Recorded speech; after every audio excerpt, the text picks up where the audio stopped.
and welcome back to the finale of our Sabbat Nightrunners Chronicle. It has been a very emotional ride, and Chooms, Kindred, Canites, what can I say? What can I say? It's going to get fucking worse. So let's go around the table and introduce our cast. Let's start with Vox, shall we? Hi everyone, my name is Astronomus Aster, and I am playing Vox Flux, the City Gangrel Rocker Boy. And moving on, let's have Evol. Hello everyone, I'm Robin the God, and I will be playing Evol Exot, the Malkavian Netrunner. You can find me everywhere on Robin the God, all socials. Now our priest, Valantin. Hi everyone, I'm Liv, I use they them pronouns, and I am here to play Valantin Volante, Sabbat La Sombra Priest, and General Pain in the Ass. And our Ductus, an all-round war machine, Theta. I am Super Rat Lord. You can find me at that anywhere, and I will be playing your Zemitsi Ductus. No longer a cuctus this episode. And we will have a guest appearing at an appropriately dramatic time. But, Vox, what do the fates have in store for us? Reveal our tarot for this evening.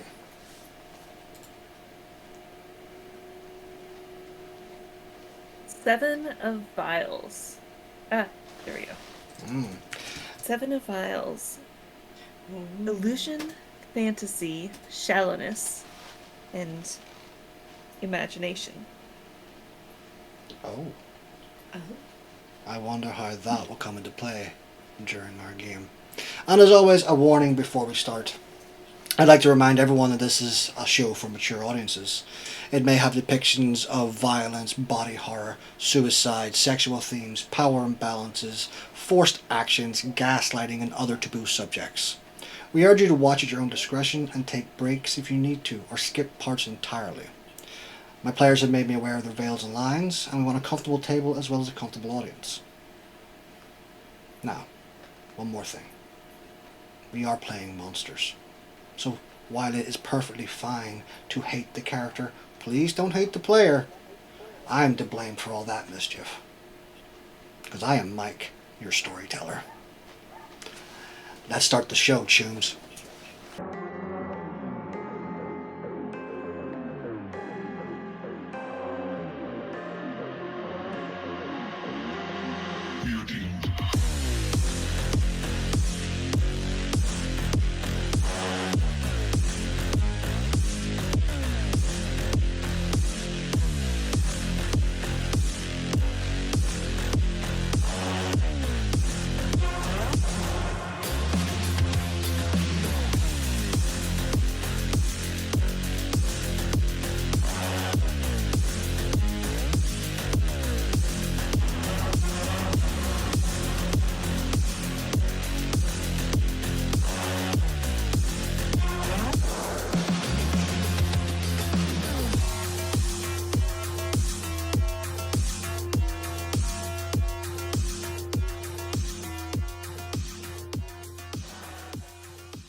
From the Book of Nod. There will come a time when an ancient hunger will awaken, deep in the woods, and consume all her children. There will come a time when an elder darkness will stir, deep below a city which has forgotten and will surprise the elder, its children. With our Sabbat pact, they were brought here originally due to a portent from a Malkavian anti-tribute called the Nameless One. These are her words. In the city of night they slumber, as the mother of monsters begins to wonder. Her voice echoes as a scream for those stuck within the webway dream. Wakened by the crash of thunder, the sleeping one stirs in the under. Shadows deep and dark they creep, For the blood of the priest, they hear them sleep. Voices creep and tendrils flail as rain turns blood-red hails. In the city of night, they slumbered, no longer. Tonight we open on Night City. The neon lights aflash as rain pours from the heavens. The rumble of thunder is met with the crash of lightning as we make our way to Jig Jig Street. There we see Evil and Theta's haven, the Pack Haven, where their secrets lie below and something of ancient and terrible awaits. Something they have yet to awaken. Can I have a rouse check from Theta and Evil? Critical success. No hunger for either of our pack members this evening as they awaken. Let us go to Theta. Theta, what are you doing this evening? This evening, I am working more on the brain that I pulled from the Vajj. But aside from that, I have set aside a sample of an abnormal brain that I have tested against it. And I have secured it in a specimen container and have left it by Eval's door. In the 2 weeks that have passed since the assassination of Peter Cullyfold, the CEO of Pentex, by your own hands, the vase that helped you in this attack, the brain itself, to you, a scientist of the flesh and cyberwar, it is strange. It is almost as if this brain is still alive, but the signals do not match the signals you know, the signals you imprinted upon it. It is also growing, almost like a tumor.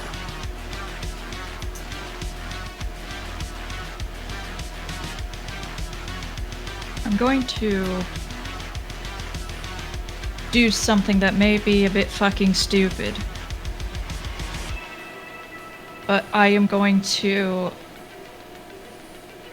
try and pull a tendril of the brain and attach it to myself so that I may listen in on it and see what it's thinking. Please simply roll me your flesh crafting. So that would be your dexterity and vicissitude.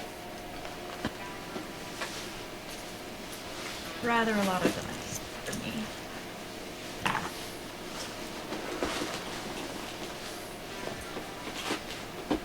4 successes. Very nice. And I think the highest dice you've rolled so far on those new dice. I think that's because you cursed them. Praise Cain. Or perhaps praise Lilith. Perhaps they are Bahari dice. We don't know. Excuse me. Sacrilege! Sacrilege! You are. But as you pull the threads of flesh and nerve from the brain and implant it onto yourself, it worms its way into your flesh. You can feel it under your breast, just moving up to your own back and through your neck into your own skull. It wraps itself around and you can just feel it like a worm moving. Roll me composure resolve.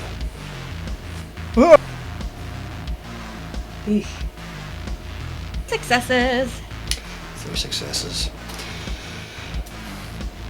You feel pain at first, almost as if this thing is latching onto your brainstem.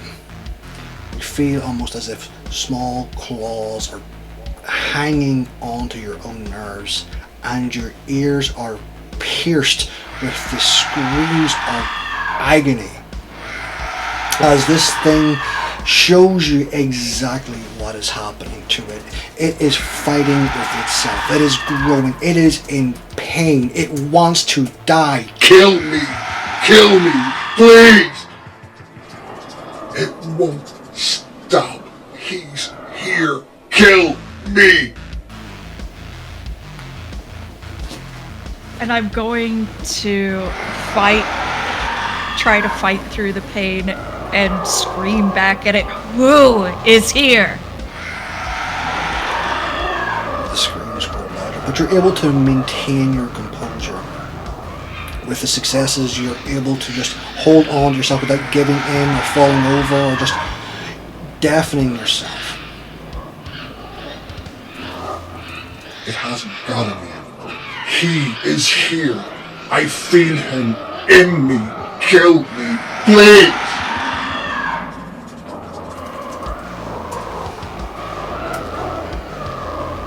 Another scream retches through your skull. Going to cleave the brain into pieces, like I am going to shred through it. You reach out, you grab the mass. You flash on between your fingers as you just rip and tear. And until there's bits of vaused brain across your lab table. The screaming stops.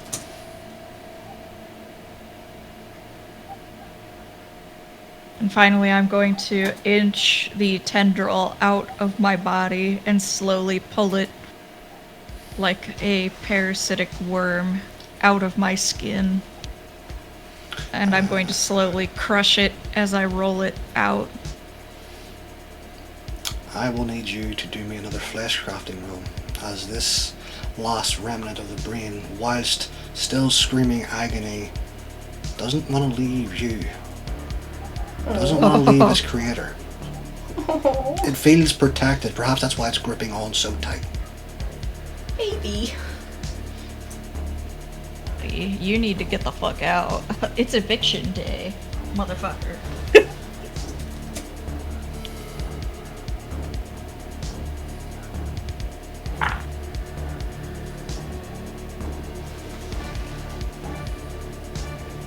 Three successes.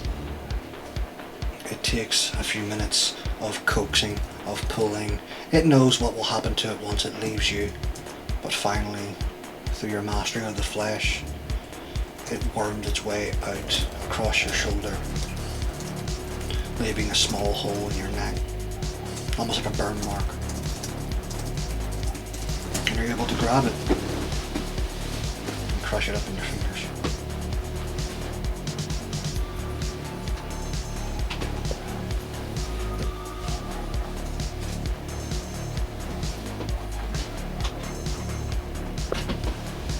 We move to Evolve. What is Evolve doing this evening?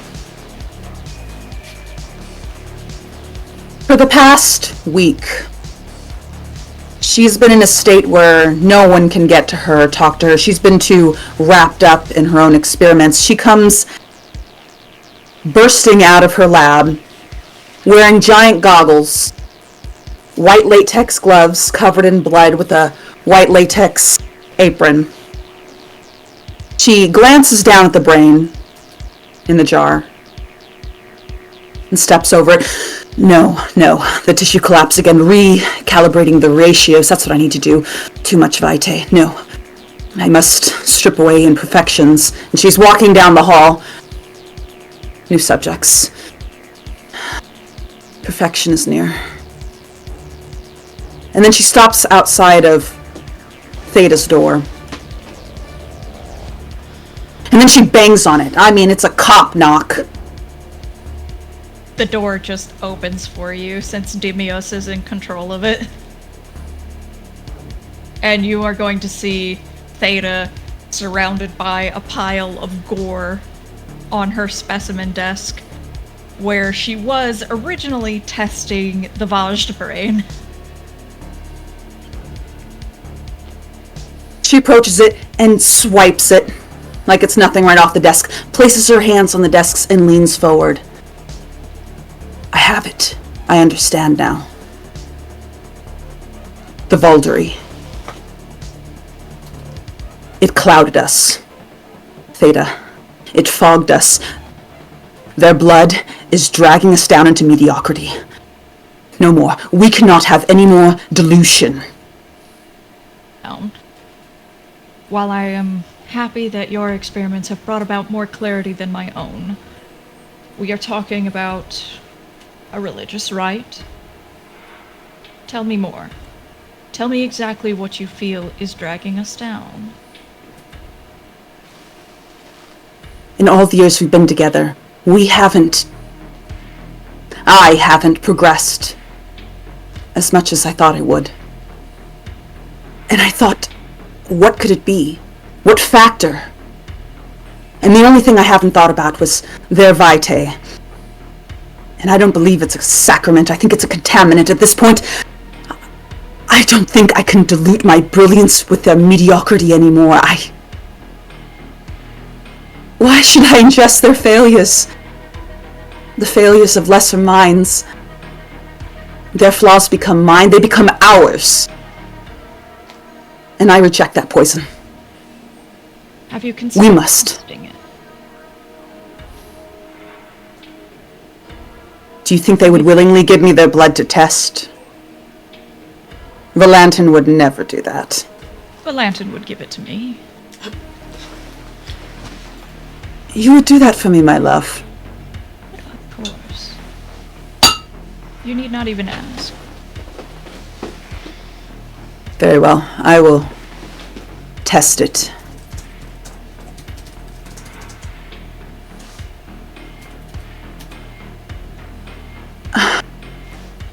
You understand, don't you? It's not that I reject our religion. Simply the imperfection. Science without question is not science. And while I do not, I know that our religion is sacred, we must also put it to the test. I did it for you, you know that, right? Vale. It was for you. It was for him. And Theta's gonna reach out and touch Eval's cheek. When that man first took you, I set an entire city on fire. I caused thousands of fatalities just for you.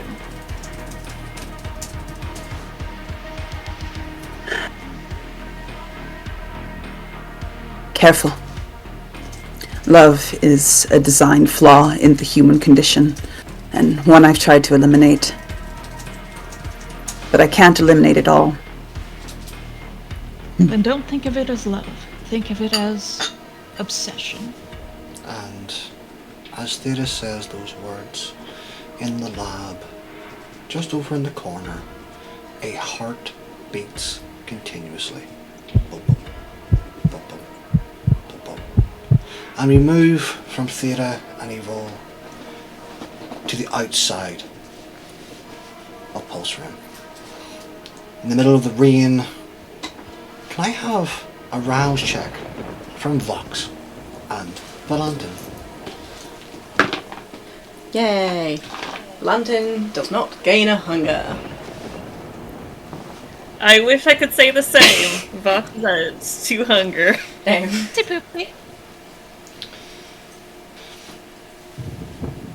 We move up into the pouring rain of the sky. The colour not the usual white or see-through that rain normally is. It is turning a rust-coloured red. We hear the sound of an engine as a sleek black hover car begins to descend. The people of Jig Jig Street looking up because whilst they've probably seen this hover car more than once in the last few months, it is still unusual. They never know who will get out and what trouble they will cause. But as the car descends onto the street just outside of the pulse frame, Valantin, what do you do? Valantin steps out of the car. He would close the door behind him, and as soon as he does, it would start lifting back into the sky. He would pull the jacket over his shoulders that he was not wearing in the vehicle, because you always take your jacket off in the vehicle, as everybody knows. And he would slide it on as he makes his way into the reception of Pulse Frame. As you enter the reception of Pulse Frame, you just see Tinker, still bandaged from his wounds from the last 2 weeks. He is healed somewhat, but he's unlike you and Theta and Vox and Evil. It takes some time for him to heal. He looks up. Oh, Valantin, right? That's correct. Theta's a bit busy at the moment. Do you want to take a seat? Fine. Yeah, cool. I'll tell her you're here. Oh. He seems completely disinterested in Tinker. And then we exit once more. Fox, how do you get to Pulse Frame this evening? Same as I normally do. She normally takes public transit. This time, I think the subway. And as you walk through the streets of Jake Street, you see the familiar sights and you smell the familiar smells that can not be mistaken for anywhere else. Jake Street sells sex, and it sure looks like it, and it sure as hell smells like it. And do you have an umbrella with you? Or are you just walking through? Nope. So as you walk through the streets, you see the pink neon light shining down. You see some joy toys looking at you, looking up and down, thinking you're a mark. But there's something about how you're walking this evening.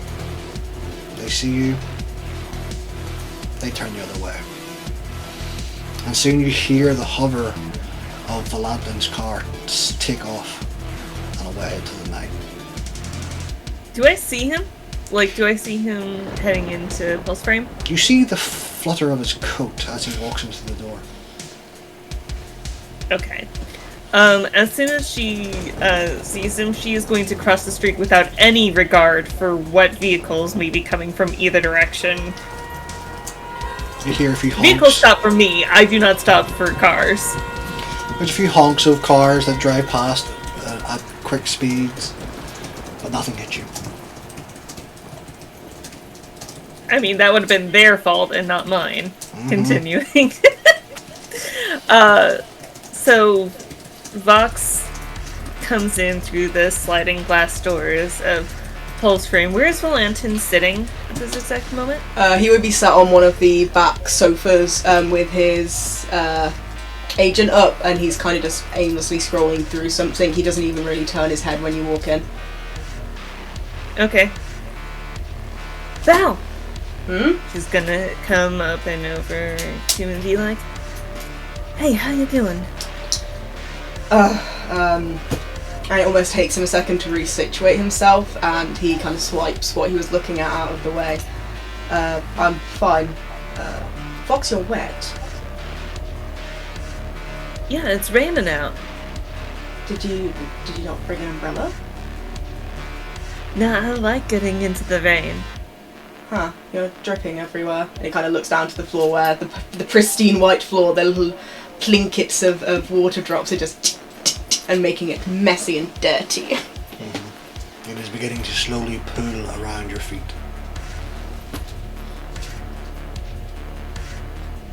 Val, have I done something wrong? Oh, aside from getting an umbrella? You ain't come around in forever, and I mean, when we went to go and make sure my teeth was alright after biting whatever that fucking thing was, I guess Evol's son? I don't really understand what went on there. But, like, you wouldn't look at me, didn't say anything. I mean, you came, but... Did I do something wrong? I was on the phone, Vox. And he seems to be, even with the glasses, purposely trying to avert her gaze, like just avoid looking at her directly. On the phone? Yes, I was on the phone. That's your justification for just shutting me out like this? You asked about the vet. I was on the phone at the vet. It's not just the vet. That's just the latest time that you have taken it upon yourself to completely remove me from anything going on in your life and to remove yourself from mine. I'm sorry you feel that way. I feel that way because it's the truth. Don't act like this is something that I'm just making up. What do you want from me, Vox? What do you want me to say? I want you to tell me why you don't touch me no more. Why you just come around here and act like there has been nothing that's been a part of our last decade or more together. That you just act like we're just acquaintances who have never even hung out one-on-one. Valantin would stand up at that point, and he would... Is Tinker still there? Tinker stopped behind the desk like... And he's almost gonna take a few steps forward, and he's like, his little Cuban heels are clicking against the floor, and he would kind of take a little look down the hallway to see if Theta and Evola are there, and if they're not, he would turn around, and then basically get incredibly close to Vox, so there's basically like no space between them. And he would be speaking in a very low voice, with his back now to Tinker, so he can't see, almost like see the show as well, as it were. Vox, do you really think this is the time and the place to be having this kind of conversation? You're right. She turns around and she's going to walk towards Theta's suite. The door, is it open? Yes, it opens as you walk down, as Demios is aware of who you are and that you are. Yeah, no, safe. she swings her head in, hair flying, and she's like, she says, Valantin and I have been fucking since the moment I joined this pack. Your finest pardon. Have you heard of Evol- talking? Valantin would have literally, he would have been like trying to reach out a hand to almost grab Vox to stop her from doing that. Buck starts a conversation like that. And he's literally, so he's like partially behind her, so it's almost, you just see like him with like this horrendously aghast expression over her shoulder, just staring at you both in the doorway, just like... Put the genie back in that bottle! You see, I told you, Theta, I told you, watch the way they orbit one another, like a binary star of mediocrity, the both of them. Gravity drives brilliance into the collapse. Do you see what I mean by this? I knew it. Look at her eyeballs. They're dilated. I knew it. Vox, when I said... I don't know what the fuck you're talking about, Evil. I am just trying to stop playing this fucking game where Valantin keeps acting like there's nothing going on. Now you don't have a reason to keep on acting like this. Theta's going to look very awkward, as if her sex life has not been on display full cheek out for them. She's going to just approach Valantin. May I have a vial of your blood?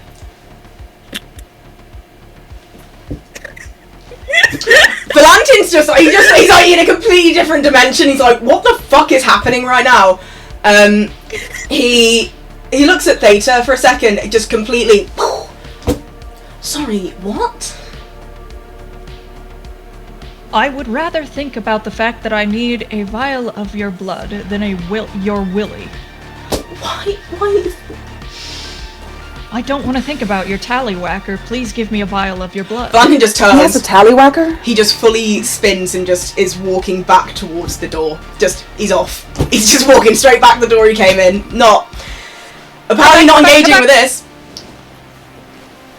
It's alright. Boss, I think you should Yes, see Chief. this. And he stops in the doorway, as Those- if his day could not get any worse than his had already been, right this second. Those freaky fucking priests are back. As he just stares at who has walked in the door. And that's Theta's just gonna buzz right past him, just like not looking him in the eye. Just Yvonne will take Vox's by the arm. So, talk to me about your love life. As if you just Walks out with him. mediocrity or whatever the fuck. Oh, you are contaminated for sure. Now tell me, what the hell do you see in that guy? And he walks out the door. And Theta and Val, as you two walk down the corridor, you see Tinker still in a bit of shock from watching the train crash that is Vox and Valantin.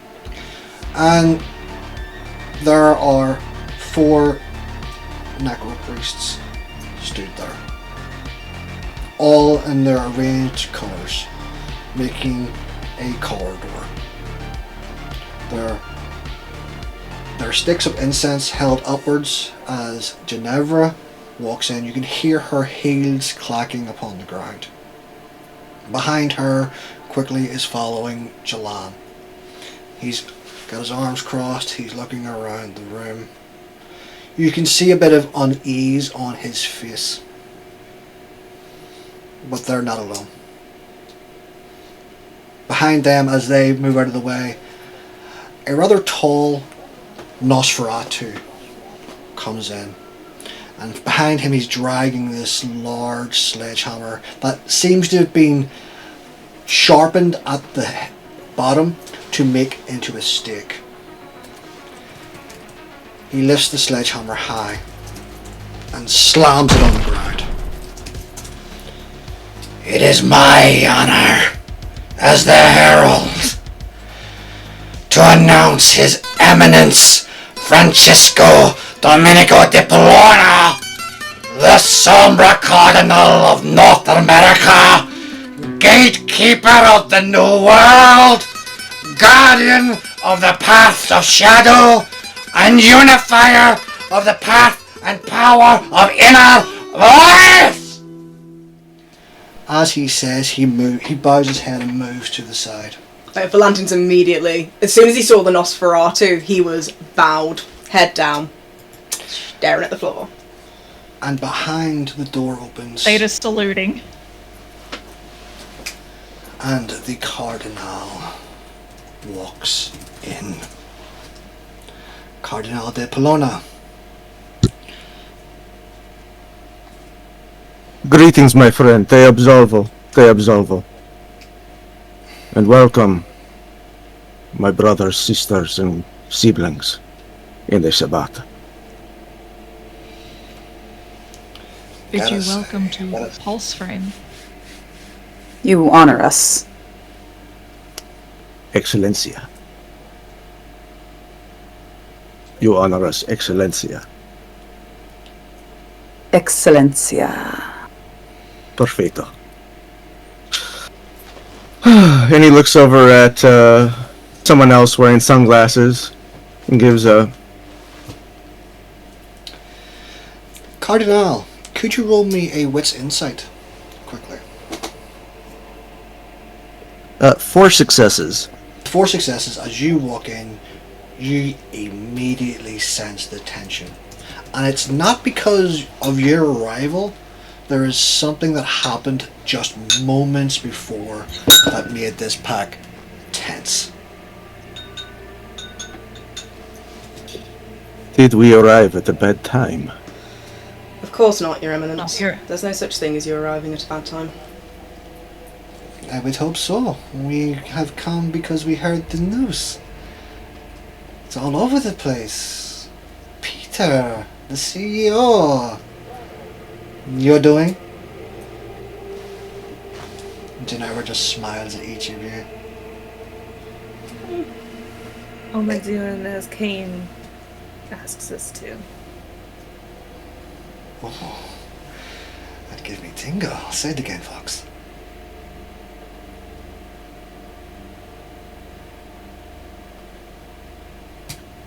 No? Okay. And if she doesn't, Theta's gonna like elbow her in the side, just like please the elders dance. All we do is to please Kane. Oh, I love hearing them say that, don't you, Francesco? And how do you know what pleases the Dark Father? I'm not being rude, I'm just very interested in your views and your faith. What the Sabbat does, what our elders and our superiors tell us to do, that comes from Kane. But does it? We are a sect of guidance, not of orders. I would encourage you to find the freedom from choice in serving our Dark Father. That is all. Jalan looks around. And as guidance, I say we do this somewhere else that's not in the fucking main thoroughfare.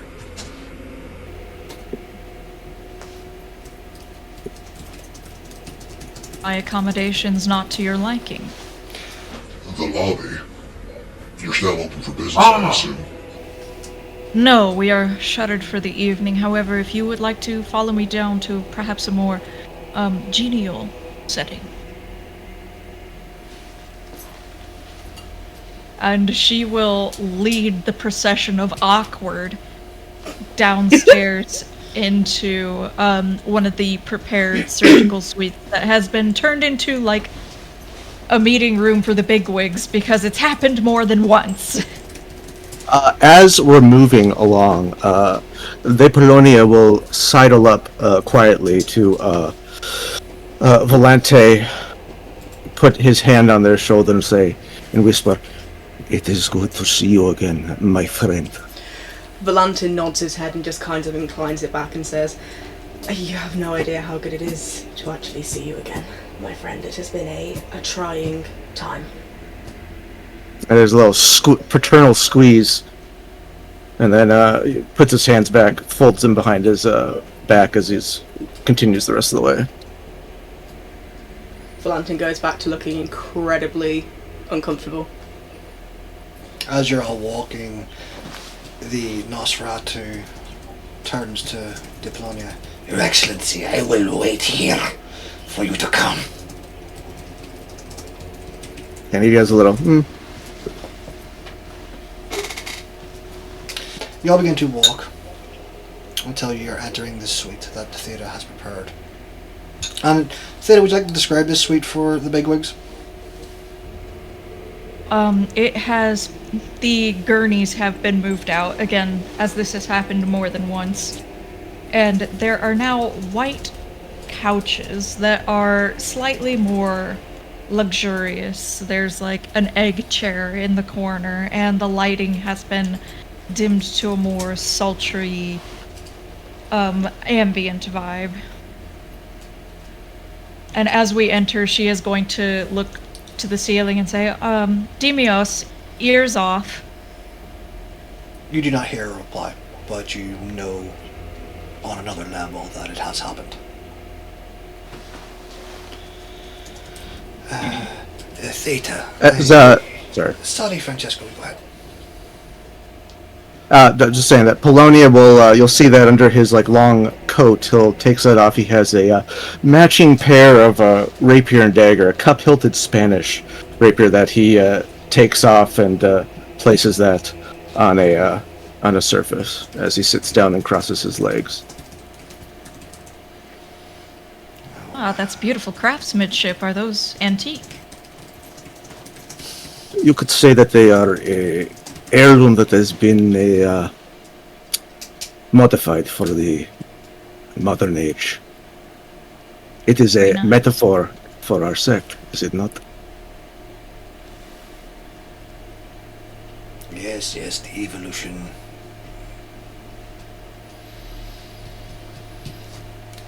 Theta.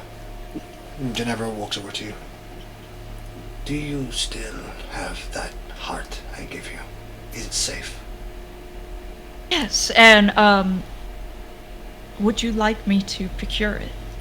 I think we need to have a discussion about it. Would you mind showing me it? Of course. You will have to excuse me. My study is less genial than these surroundings. It is in a bit of a state. I had a bit of a lab accident earlier, so. Ginevra smiles at you. You forget who I am, don't you, sometimes? You should It see is my job lab. as a host. It is my job as a host to keep my surroundings up to par. So she walks towards the door. And Theta will lead her to the study with the macerated Vajj brain and the beating heart. As Theta and Ginevra leave the room, it leaves the four of you and Jalan, who stands in the corner watching each of you with an intent eye. Apollonia will look over at the seraphim, or the seraph, and say, were you going to speak about the tapestry? Well, Cardinal, I'm hoping our friends here in Code Maw could tell me more. Where is it? I don't see it. And Theta has it stored further below. It is safe. Have you unlocked it? It needs more blood. Cardinal, can I have a wits occult from you, please? Yes. Oh, you wanted it now? Okay. Yes, please. Alright. Jalan looks over at Vox. You've been practicing? I try to never let my blades and claws go unsharpened. Good to know. Or your tongue. I have 6 successes. 6 successes. Alright. The Cardinal would know that whilst Valantin says the tapestry needs more blood, the Cardinal himself knows the history.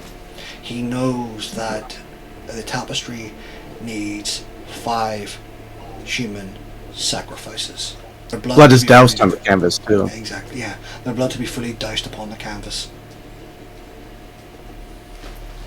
This tapestry will require the blood of 5, and it must be doused onto the canvas of the tapestry.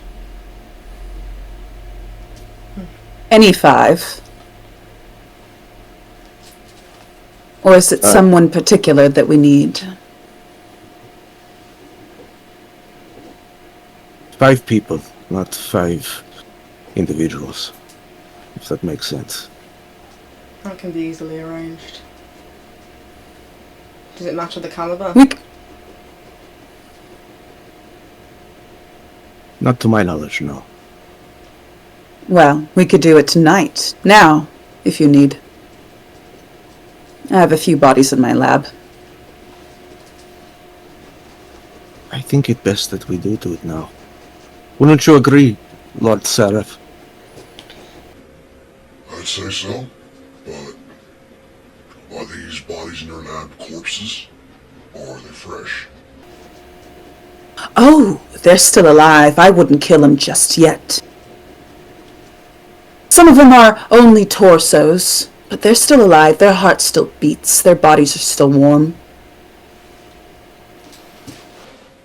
Sounds good to me. Then, Excellencia, shall I get the gurney? Eminencia. Excellence is for a bishops and arzobispos, but it is only a small thing. We will get used to the titles and the requirements of leadership later. Good But yes, luck. please continue, my friend. And she leaves to get the bodies on the gurney, Okay. And stacks them. Valantin would kind of glance Don't- over it. Don't let the bodies hit the floor. Valantin would glance over to Poloni and just... Good luck teaching her about titles. Maybe I will have some help in this. And if it was possible, more colour would drain out of his face than is already gone from his pallid features. That reminds me, Valantin, have you told the rest of your pack what we discussed? I have not. Not even her. What about her? Does she know? Does she know? And he presumably he's looking towards Vox. Only when your pack's still here, yeah.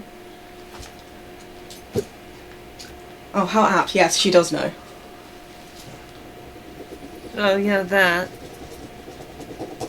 Then perhaps I should leave you and the Cardinal to discuss matters further, as he will be the one initiating the rite. Very well.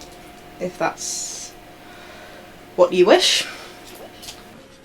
Vox, I want to discuss something with you.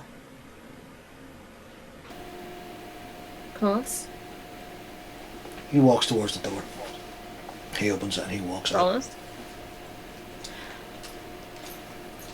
Valantin almost opens his mouth to say something as Vox leaves, but then closes it again and doesn't say anything. And as Jalan and Vox leave, Evol goes to her office to collect the bodies. Evol, you notice Nosferatu just staring at you as you walk into your office. He doesn't move, doesn't say nothing. He just stands with the priests. But we move to Theta. Theta, in your operating room, the heartbeat continues to pump. And pump loudly. It pumps louder as Ginevra comes closer. Yes. I hope you don't mind. I kept it in its own isolated system. And to be honest with you, Theta, I'm actually very surprised you have it open like this on display. Did I not tell you whose heart this was? You did not. It's your Cyrus.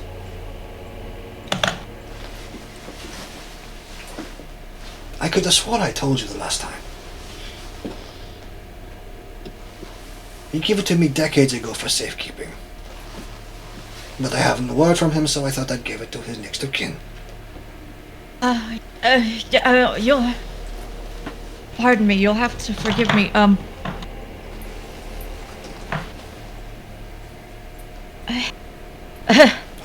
you okay? He died in the Gehenna War.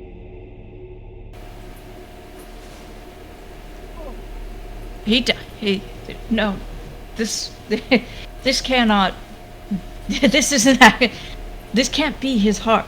You see, he died in the Gehenna Wars. The sisters of Sobek took it out themselves and he gave it to me. That's when Theta is going to run over to the heart and really start looking at it. Can I have a intelligence and resolve check from you as a memory check? 4 successes. We're rolling good tonight. We're rolling good tonight. And Yeah. you remember just a few weeks ago when you were throwing toothpicks at the heart? And you remember tasting the blood. But now that you're thinking about it, that power you felt was reminiscent of when you woke in the grave. The same taste upon your tongue, the same surge that went through you. Old, aristocratic, devious, powerful.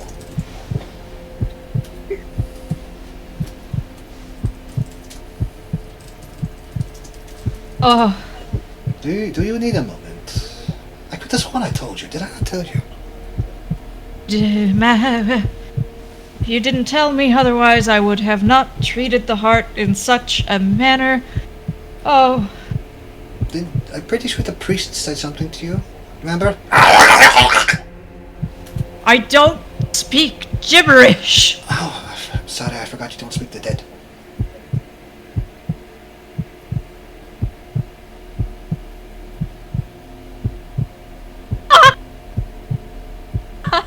Well, this means they are alive, and I will be able to find them somewhere and return this to them personally. They are indeed alive as far as we know, because the heart is still beating, but we have no idea where they are. They disappeared during an attack decades ago, like many of our brothers and sisters. But perhaps he is in the Middle East still, perhaps he's in South America, perhaps in Russia. Or perhaps he is back in his homelands of the Carpathians.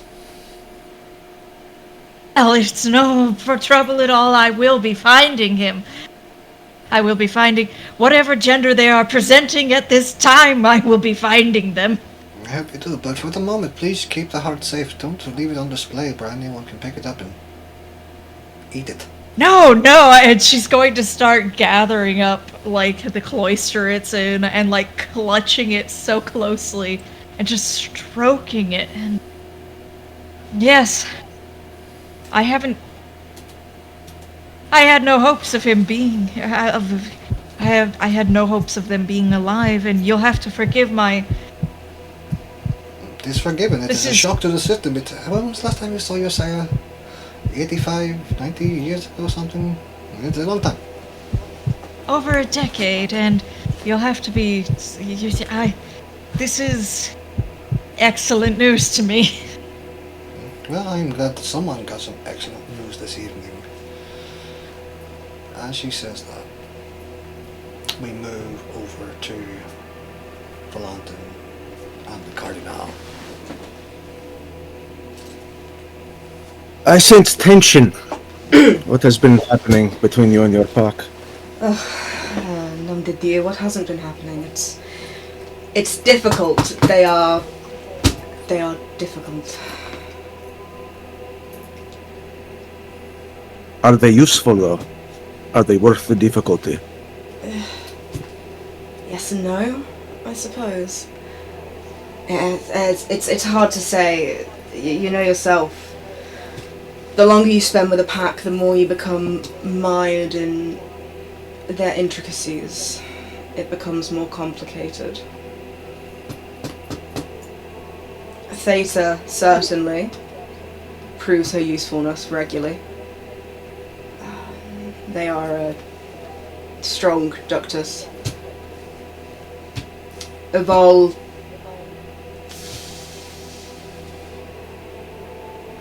I don't think I'm qualified to speak about what goes on with the role, if I'm completely candid with you. There is a pathology there that I'm simply not qualified to discuss. What I will say is that she is her own biggest enemy. She gets in her own way continuously. I do not think she sees Cain. I think she sees only her own means to an end. And Vox, at that point he looks away and goes silent. This is the willful one with the tarot deck. That would be the one. What clan are they again, or bloodline? That of the beast. An outlander? And this Paul is a Malkavian? We actually met her sire in the business with Peter. They were a piece of work themselves, actually, and the new CEO of Pentax, Julian Voss. The problem with the Malkavians is they see so much they cannot process it. Whereas we are the ones who see in the dark, in that beautiful space between light and dark. That breath between living and death. You have to filter it for them, both as La Sombra and as the priest. Well, in that case, I fear that I failed her. Why? It is a process, not a race. Your pack is still successful, yes? You think that it always has to be complex in interpersonal? The Valkyrie gives us unity. It is our lingering human nature that gives us weakness. What paths do they follow, your packmates? Different, If any at all? different ones for all of them, I believe. Opeial, Julian sits with the tower. They were brought into the sword by one of our own, and they were instructed in the path of night. Vox follows that of Cathari, and Theta, as much of her clan do, dabbles in the metamorphosis. Lazamitsi. It is ironic that their symbol is an Ouroboros, since they're usually sucking themselves off. I've missed you, my friend. It is...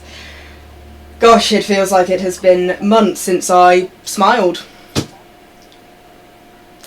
I just feel... And do you smile at the possibility that you will be raised to the position of bishop? I do not. Why is that?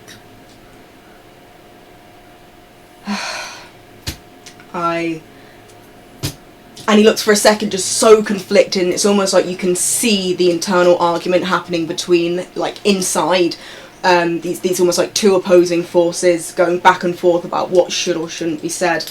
And he almost stands up very quickly from the chair and slams his feet onto the ground and takes a deep, needless breath.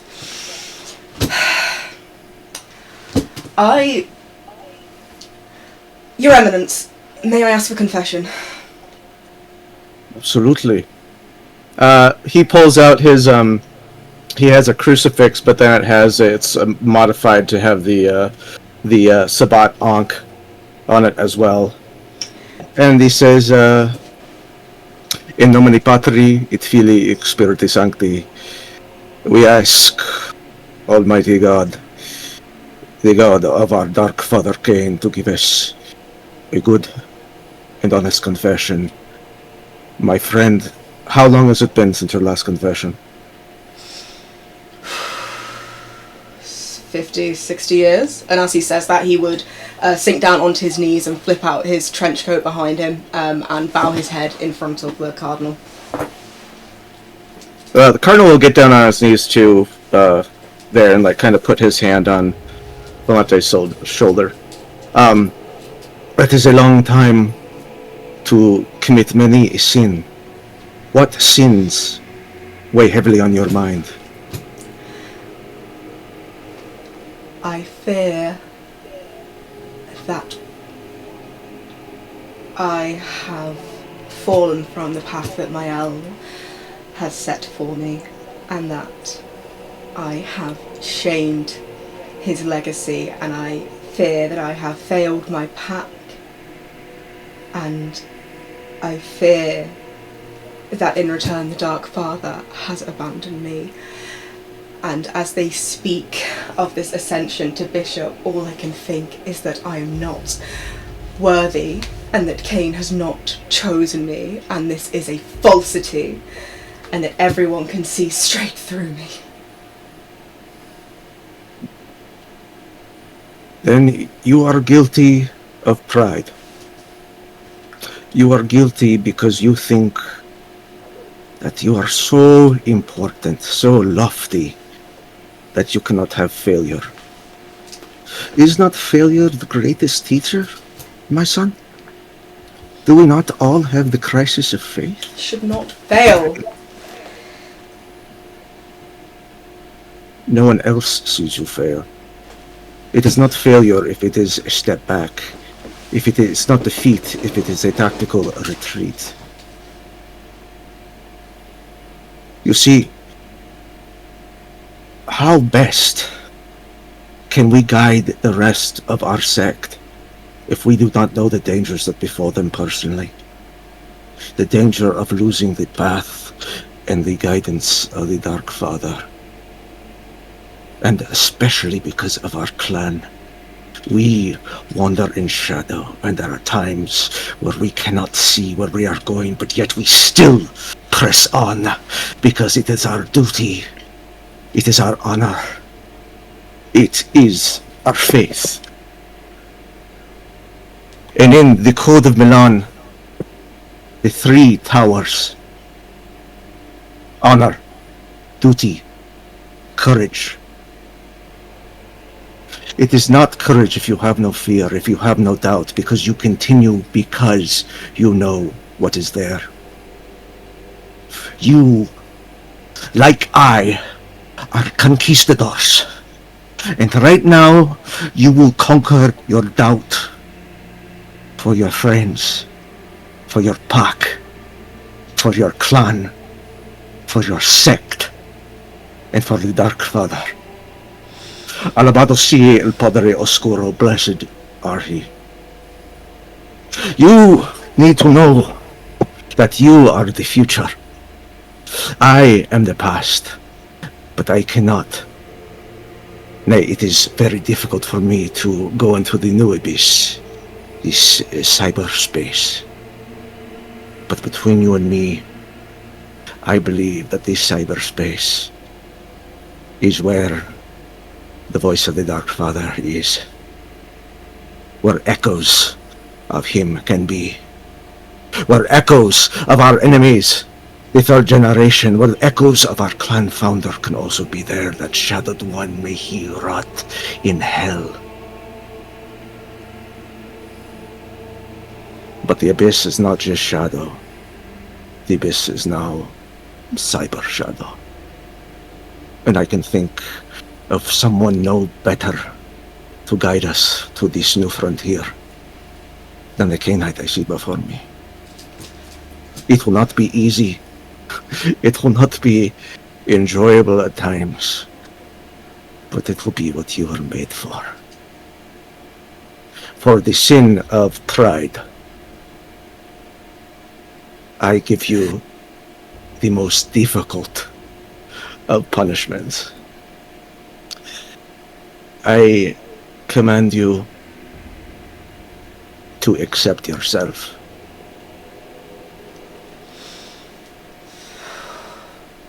Valantin would stand up onto his feet. Though the Dark Father may not speak to me as he once did to Mael,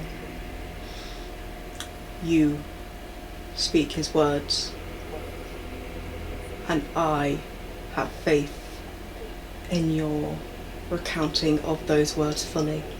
If it is your wish that I take this position, that I do this work, the work that we started together, that you started with my sire, then, Your Eminence, Cardinal de Polonia, I accept, and I will do so with extreme prejudice. Good. He reaches out his hand so that you may kiss his ring. And he fully... And then after that he would hug you. He would just pull you into a big bro hug, like properly like hitting you on the back. Thanks, man. You must not think in so binary terms that you hear Cain or you don't hear Cain. I believe the Dark Father speaks in many ways. You must learn to be not binary but quantum in your computations, where there can be many answers in many ways you are spoken to. Now, which of your pack shall we speak to next? We should speak to Theta. Box already knows. She and I. I need to fix that. That's a different problem. We should speak to Theta. Alright. And then he goes, Herald, bring forth the Ductis when they come in. And as the herald is told those words, this is where we'll go on a break.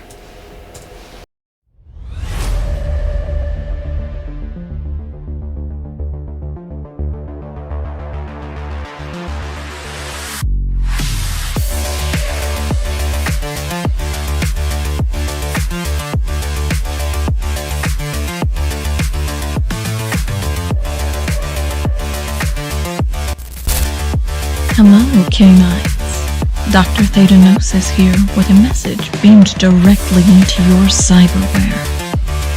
If you are enjoying this episode of Nightrunners, you can support Icker and Ink by signing up to our Patreon, or checking out our Renegade link, both of which can be found in the About Us section.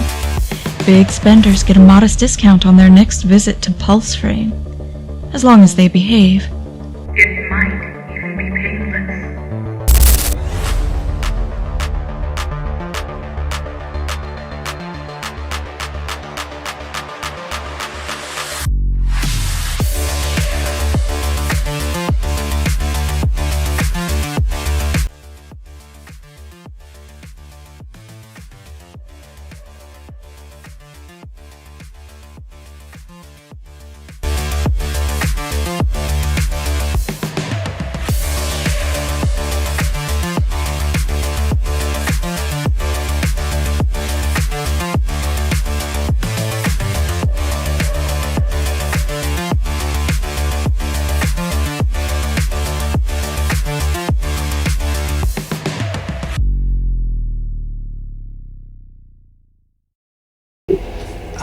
Welcome back.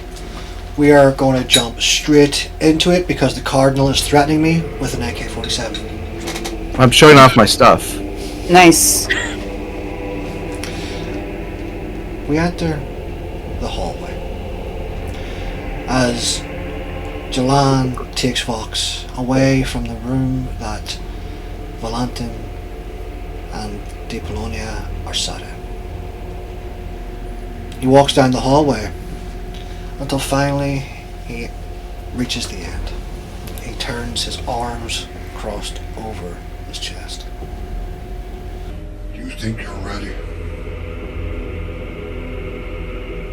Let's take you on. No, not to take me on. You know what's happening with Valantin, yes? Yeah. What's your relationship with him, Priest?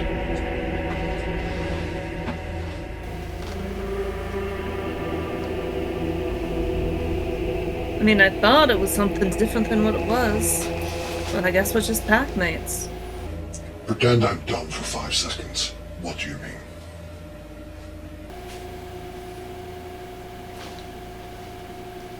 Look, we had... Our pack likes to mix business and pleasure quite a bit. And Theta and Evil had their thing, and Val and I had ours. That's not unusual. Between brothers and sisters fighting in the trenches, there has to be ways of letting off steam. But with him becoming bishop, there is a threat to him. Corvana. Do you remember her? Vaguely, yeah. The gangrel that, well, I got in the middle of you two fighting and she gave me a little light slap. She's challenging him to monomacy. He's not aware of it yet.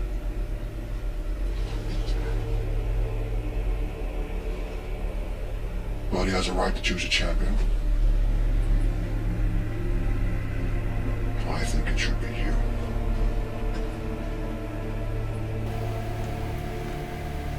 I'm willing to take it on. And I don't think I'll fail. Good. Say I do. Say you do, then it doesn't matter what Polonia says. He cannot become bishop unless all the packs are united. Luda King has actually thrown his hat in with Valantin.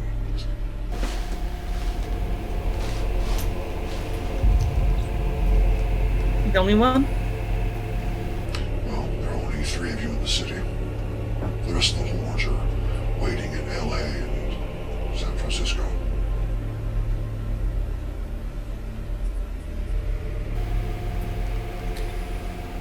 So as long as I take care and come out victorious here, there's nothing else that's stopping him from taking his position.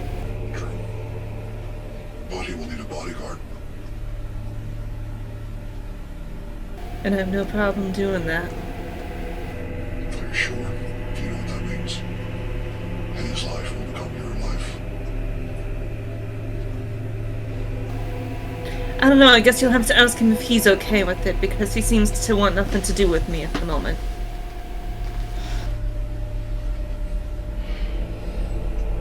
Don't let your emotions rule you, which is stupid when I'm talking to someone on your path, I'm aware. I was about to say, you're asking to the wrong person if you don't want me to think with my heart instead of with my head. Take one for the team, maybe then. But perhaps it's a discussion you two should have. Pack politics between pack members is pack politics. I'm here to tell you where to go, and jump when I say. Is that understood?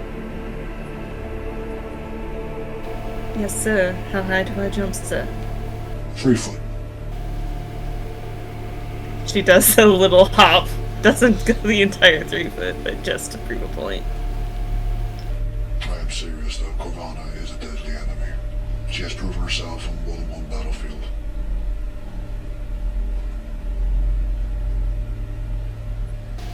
I take your meaning to her threat. Doesn't mean I'm scared of her, but I do understand.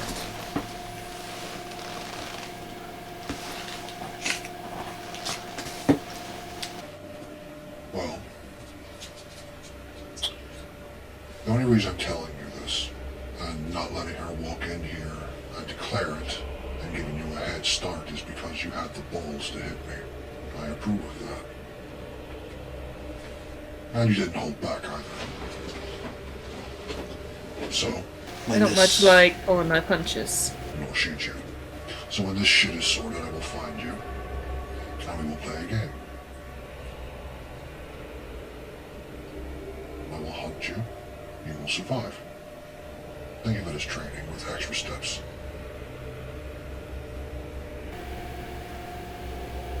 Then, you're Angeline. Good. And as those two are talking, we move to Evil, who has made her way into her office. She has, she's going to do the Igmanic Communion to try to reach out into the web as she's loading the bodies into the shelved gurney. And that's, let's see, a rouse check? Okay. Mm-hmm. A success. Okay. Not a critical one, though. And what is she trying to do as she reaches out into the web? Just listening. Seeing what she can pick up. Just listening. As she reaches out, there are mumblings. You hear a scream, muffled, almost as if someone is waking from a nightmare. You do not hear the voice you are searching for. You do not hear the thoughts you are searching for. But roll me a wits awareness.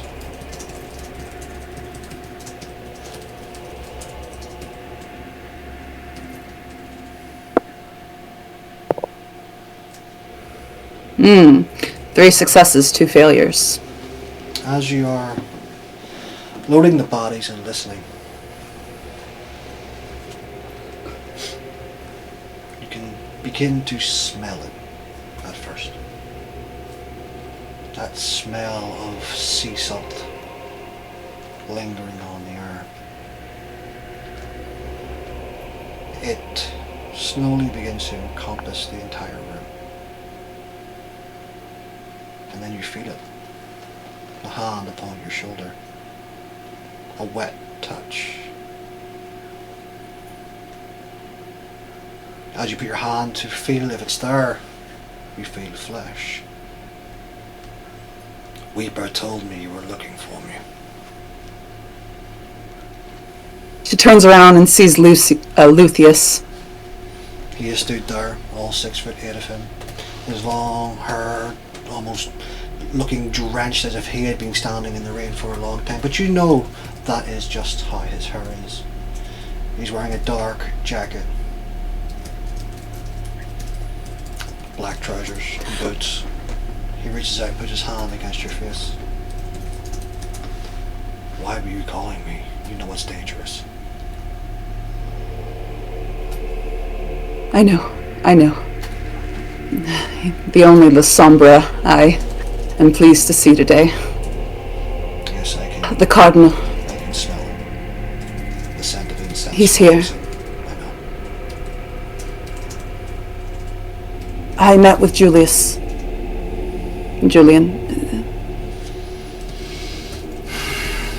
And was your abomination of a child there? I tried to get him. I tried to kill him. I tried to drag him back to you. As I promised. But you didn't, did you?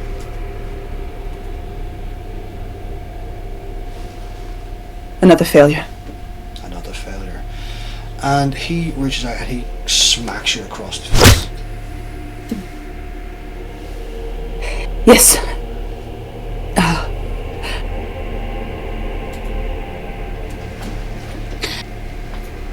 I will endeavor not to again. I'll find a way. I'll get him.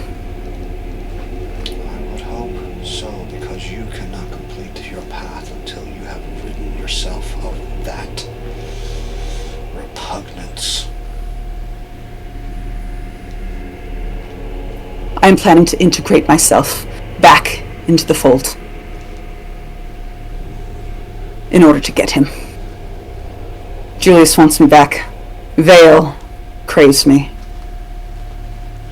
So you intend to go back to him just to get your child? And what of your pack? Do they know? No. I'm refusing to take the Voldery tonight. If we take it. What did I teach you about packs? The pack is absolute. You were sent here because of this.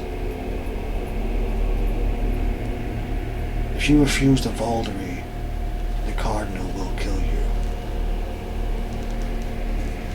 Your pack will kill you. You are betraying them and everything we stand for. If I just go back, Julius will see right through me. You understand that. You know that. He will see through me. Then do better.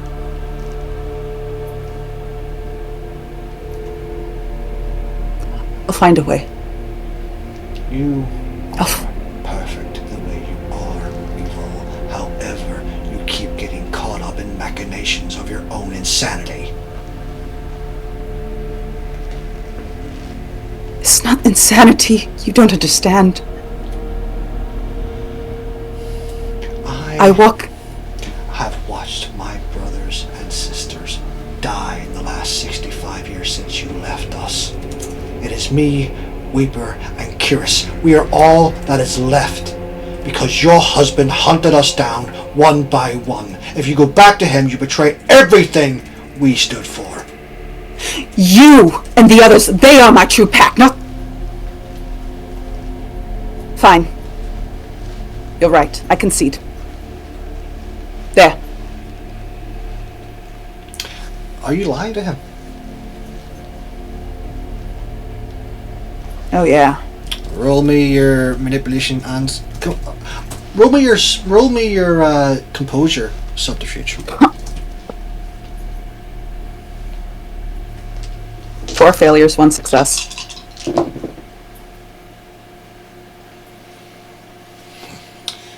You see his eyes begin to glaze over.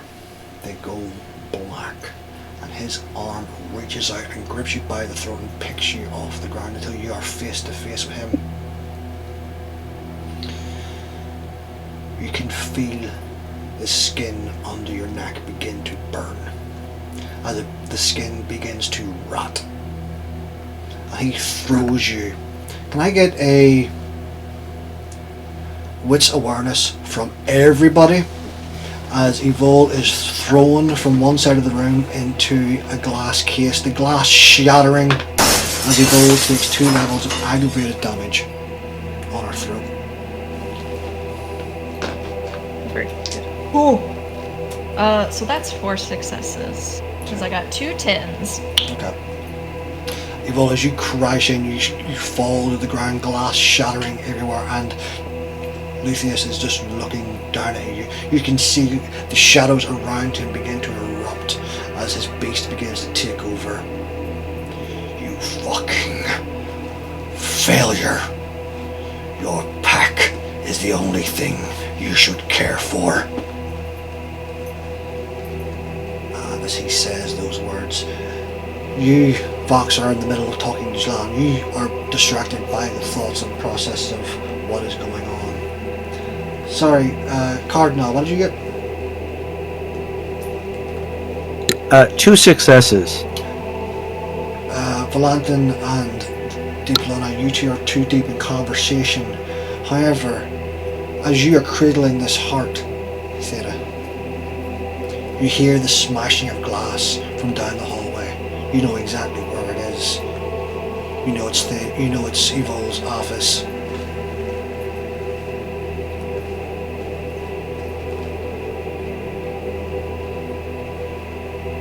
And 2, stow the heart in a safer place. And then as soon as it's out of my hands, I am going to run to where I hear the crash coming from. As you run off, Ginevra turns you.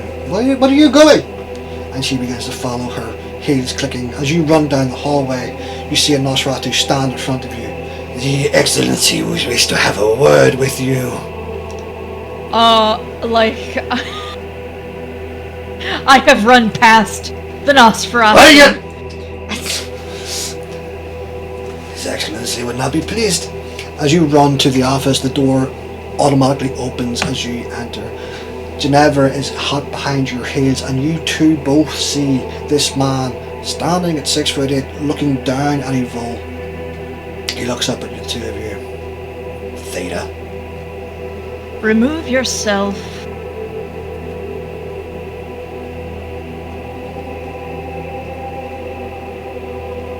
Lucius, I thought you were in Detroit. What are you doing here? My childer called me to her.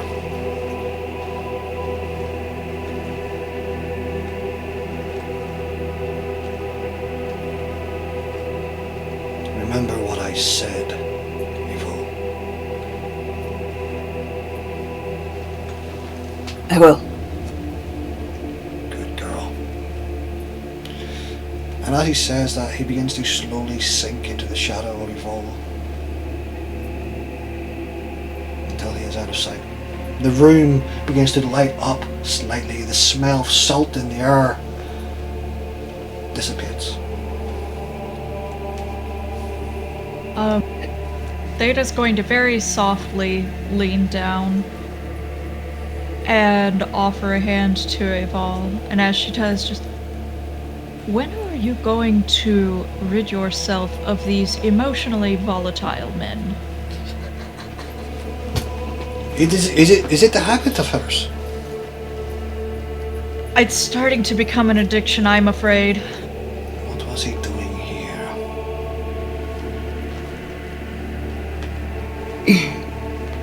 Just a little advice. She takes her hand and stands up. Come, we mustn't keep the Cardinal waiting. Yes, you. Theta. Theta, His Embassy wants to see you. Oh yes, His Excellence, you will have to forgive me. I had to make sure that all was in order in the Haven. Thank you. I will. And I will follow. Do you need help?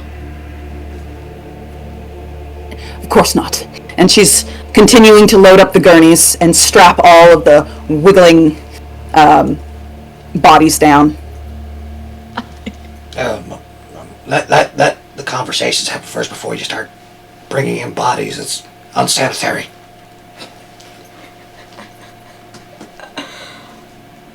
Very well. You want to speak to you too? Why ever for? His Eminency does not tell me why. Happily. But wait till Theta is done. And then you can go. I will clean. Thank you. There's glass and everywhere. She's going. Yeah, she's pointing at the glass, just like that. I believe you have it in hand. And the herald brings you down to the room where Valantin and Diplonia are.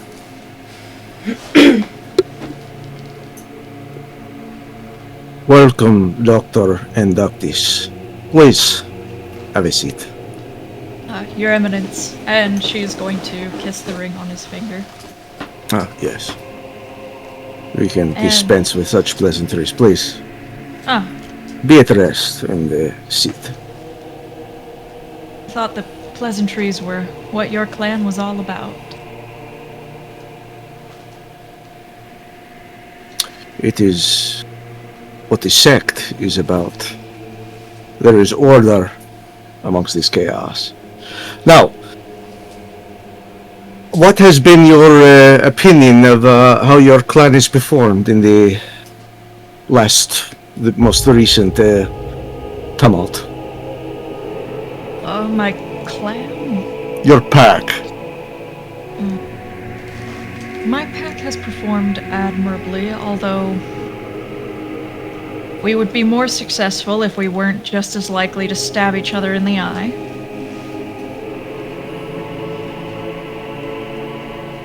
And what is causing this fraction, in your We're opinion? fucking each other.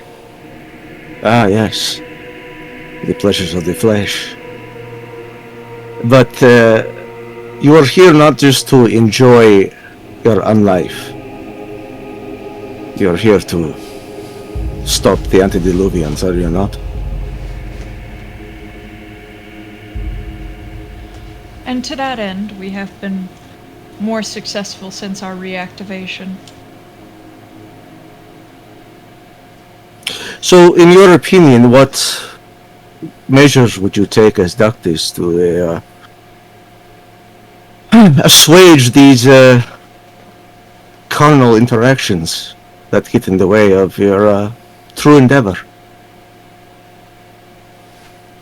Personally, I wouldn't, as it seems to be a good release valve. But it is, you said it is a problem, is it not? So at what point does it go from pleasure to problem?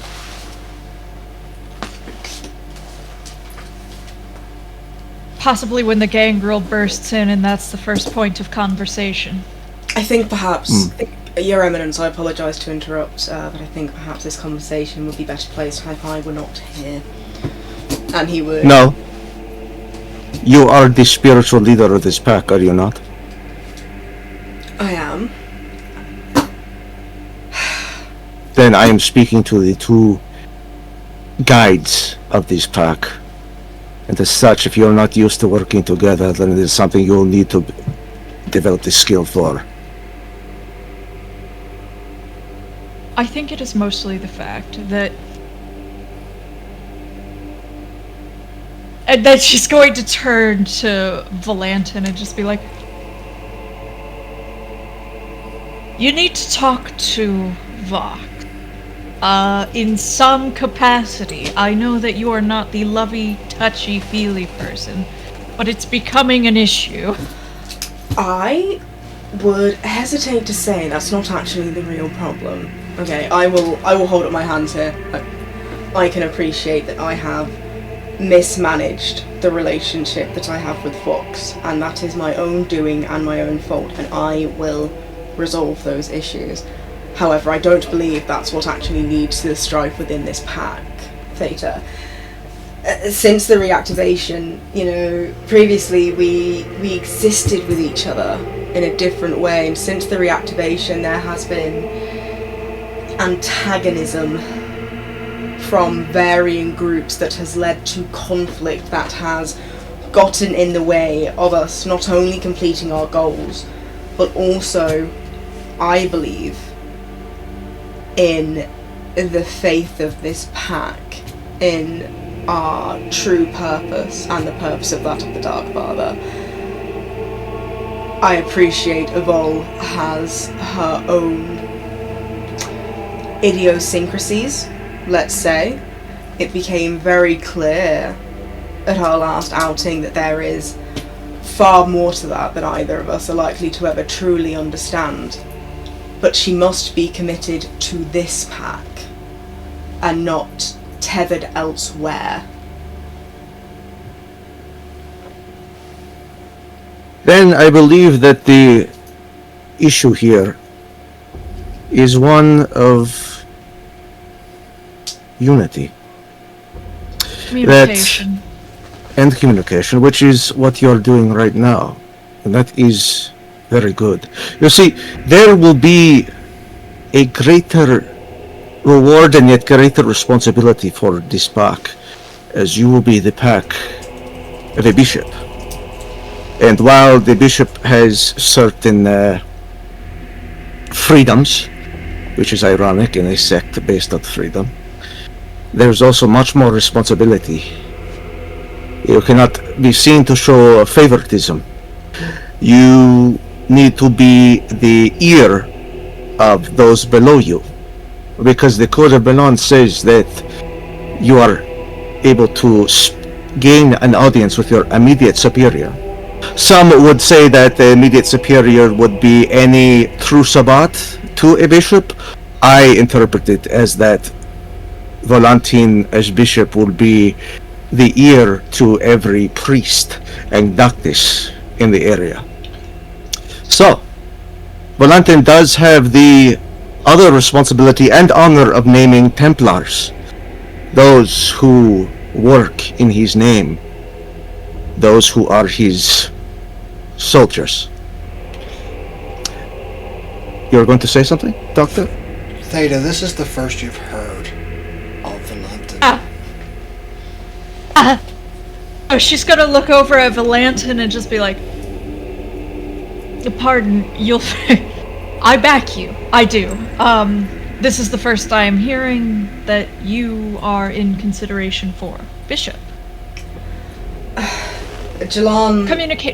Previous communication here, again, might have... Congratulations are in order. Jalan informed me of his intent back when we were reactivated that first night, and to be completely honest with you, Theta, I have been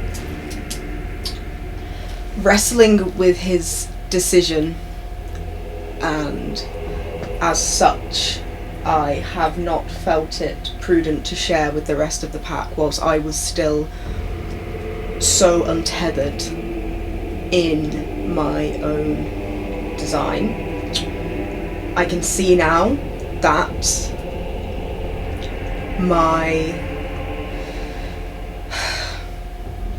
the battle I was waging inwards has had an impact on this pact and the way that we have been able to work together, and for that all I can do is apologise and promise you that in the future I will do better. Please, prompt news, because you realize I would have made for you a bloodbath the first night. I did not at the time feel I was worthy, but I appreciate your kind words, Dr. Gnosis, as always. There will be time for a bloodbath once the decision is finalized. So, be aware of these current problems you have or concerns with your pack and how they may interfere or work with your new status as the pack of a bishop. Now, this is, as they say, a two-way street. Is there anything we can do for you, Doctus and Doctor? There's a member of the tower that is a bit beyond our pack's abilities that seems to hold rather a large sway over one of our members, and it would be advantageous if he were to go away. It seems to me you have just described your first true test as a pack of a bishop. Was it beyond the powers of a few Zemitzi neonates to drain their eldest? Was it beyond the powers of a few Le Sombre elders and the children of Hakim to drain our eldest as well? Be bold. Be aggressive. Be cunning. And there is nothing that you cannot take down. But remember, the only fair fight is the one you win. I can get boss alone. Data. It would seem that he and I are now contemporaries.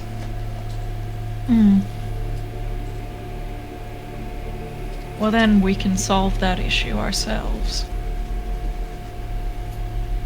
Was there anything else I may help you with, Doctor? I do not want you to feel that you are being interrogated. Whether this is a communication, and we know how important communication is. I feel that you would have to ask my pack what their grievances are, because I am the martial body, I am the weapon, I am pointed in a direction, and I strike. I'm a militant. I cannot speak to what others are going through. But you are their leader, are you not? Their guide, their elected representative, their doctus? Can you not be two things at once? Does not the path of metamorphosis allow you flexibility? In abundance. But all the same, I would say it is best for them to describe themselves. Because I may have one view, they have their own. I would encourage you in the future to read up on the philosopher kings and warrior poets of the ages, so you may know that you are not relegated to one role as Doctus.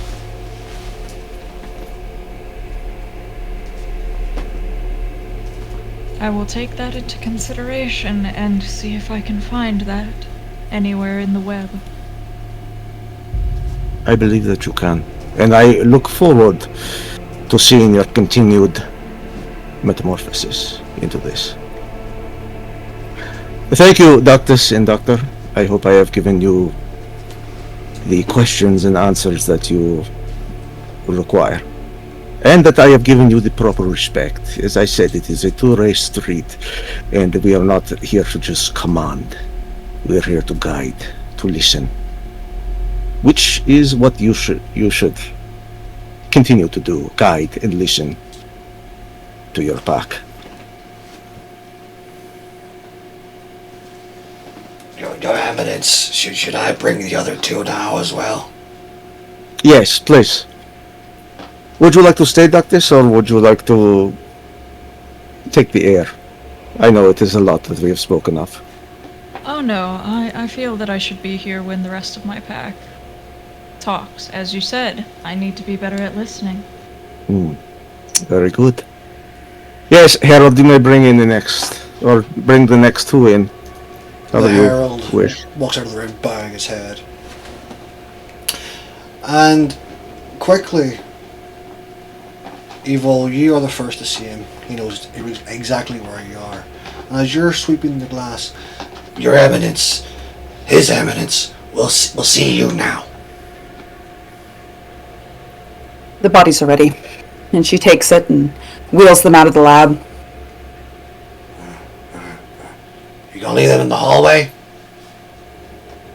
Why would I do that? Why would you put them in the room? He wanted the blood for the tapestry? He just wants to talk to you right now.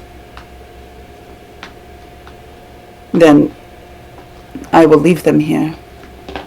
And she leaves them, locks up, and walks back down the hall.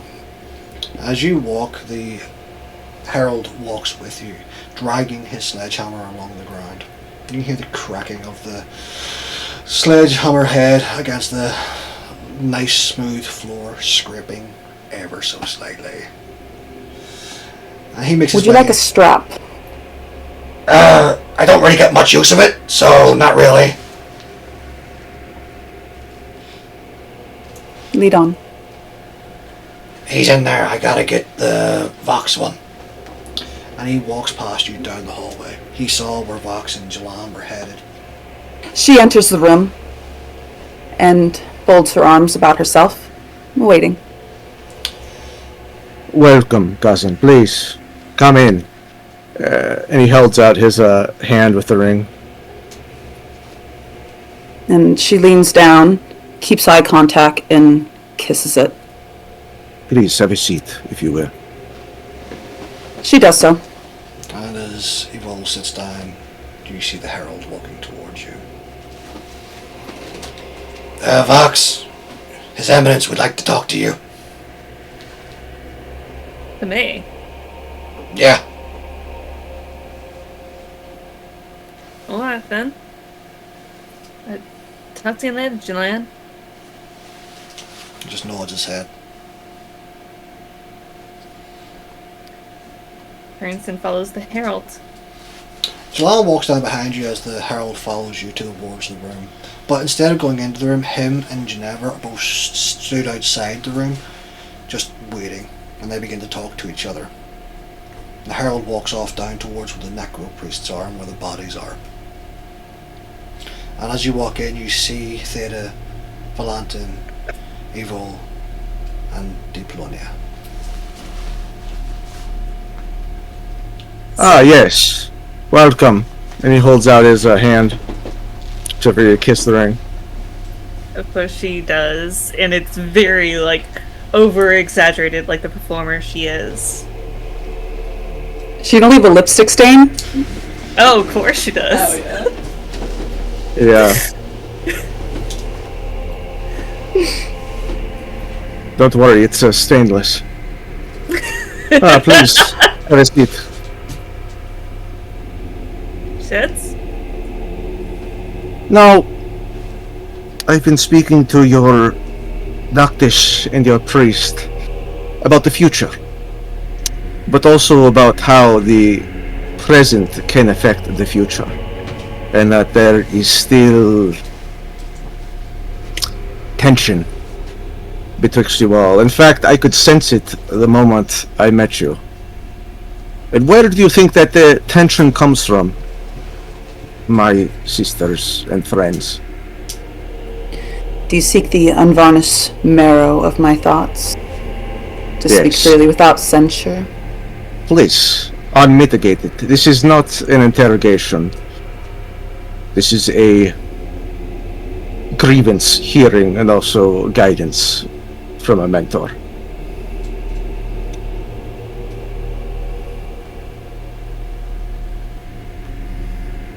Failures. Imperfections. The greatness that I see in these people, my pack. I don't know whether it's truly there or in my head.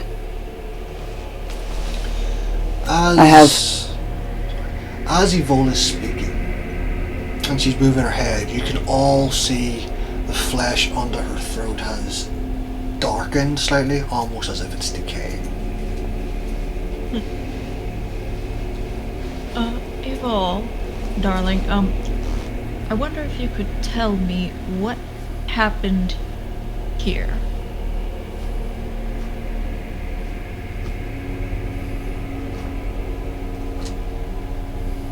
I honor the Sabbat. I honor Cain even more. If two diverge, then what pleases the Father must outweigh the flock, yes? And if Cain defied the powers greater than himself, God, how can I call myself his child if I don't do the same? Sometimes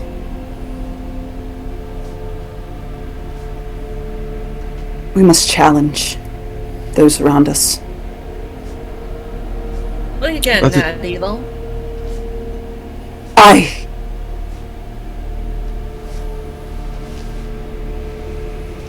To follow him, Cain, is to stand against the very order of things. Even within this pact, even within the Sabbat, And if the Sabbat claims to be his sword, then I want to be his scalpel. Both cut, yes, but only one creates perfection. And I am far from perfection. And I think that more than anything, that I see the inadequacies inside of myself more than all of you. I know I can attain perfection, but I am falling short of it, and I'm letting you down. I cannot honor Cain with imitation alone. I must honor him by deed, and by daring what others fear, what others call madness. I must defy constantly.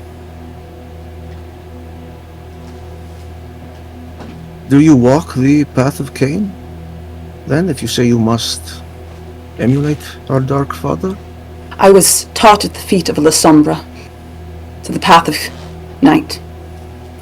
Ah. Then... But I question.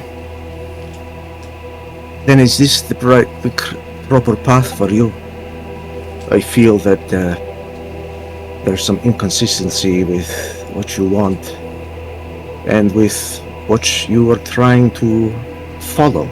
And there is a difference, you see. There are some who know what they want, and there are some who only know what they don't want. I want perfection. And if that means I must be punished as our father was punished, as he sought freedom, as I seek perfection, then I must defect in some manner to be true to myself. Diplomia walks over to where... Very light throughout all of this. She's just rolling her eyes and sighing. Yeah, Valantin is similar behind the glasses. Diplomia walks over to his rapier and pulls it out of the scabbard and just like looks at it and he's like, I do not think you quite understand the Spada if you think that it's not a weapon of perfection. You see, the Spada Opera, as you say, the rapier, is of most pure perfection. It is... Feel the weight, the heft of it, as we went from the arming sword and the long sword into this. It protects the hand. It allows you to cut and not just chop. You could have duels, and you could just have a lovely dueling scar instead of losing your life. There are so many more possibilities to it. But yet, it was improved upon with the small sword, and we completely removed the need for cutting, only piercing, which does not work as well against Cainites. But, nevertheless, you see that what one thought was evolution, for us was not an evolution. We need to cut so that we can remove a head, we can remove a limb, we can remove an enemy. And I fear that your pride is making you realize that perfect is the enemy of great. You're like Don Quixote, chasing after something that will only destroy you when you can see what's right in front of you. And what do you see, my friend? What does the network tell you right now about impurity, which resonates in my mind as soon as you said it?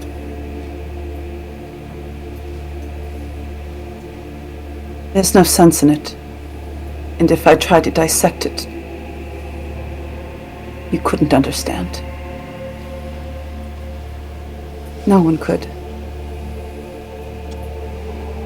But I see what you mean. It is an instrument that has been perfected, and a companion that has been perfected. I too wish to perfect my companions. Imagine a world without error, every line straight, Every form exact. And I don't want to imagine it anymore. I want to build it.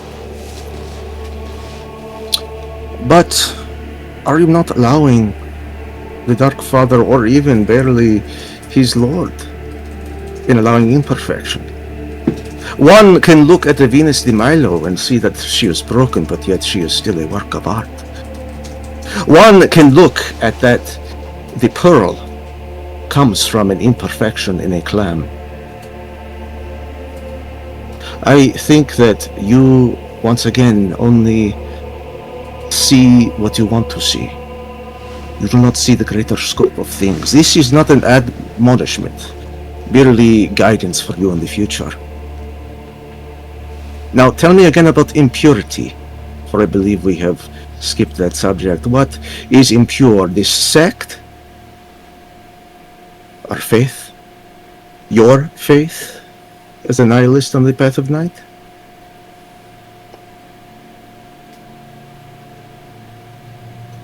Perhaps my purpose, perhaps that everything since leaving the Camarilla, leaving Julius Voss, has ended in failure.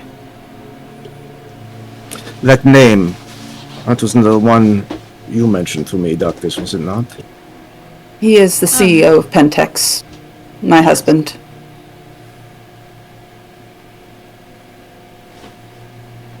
Sorry, Doctus, you were saying? Yes, that is the one I was mentioning as a particularly bothersome member of the Ivory Tower.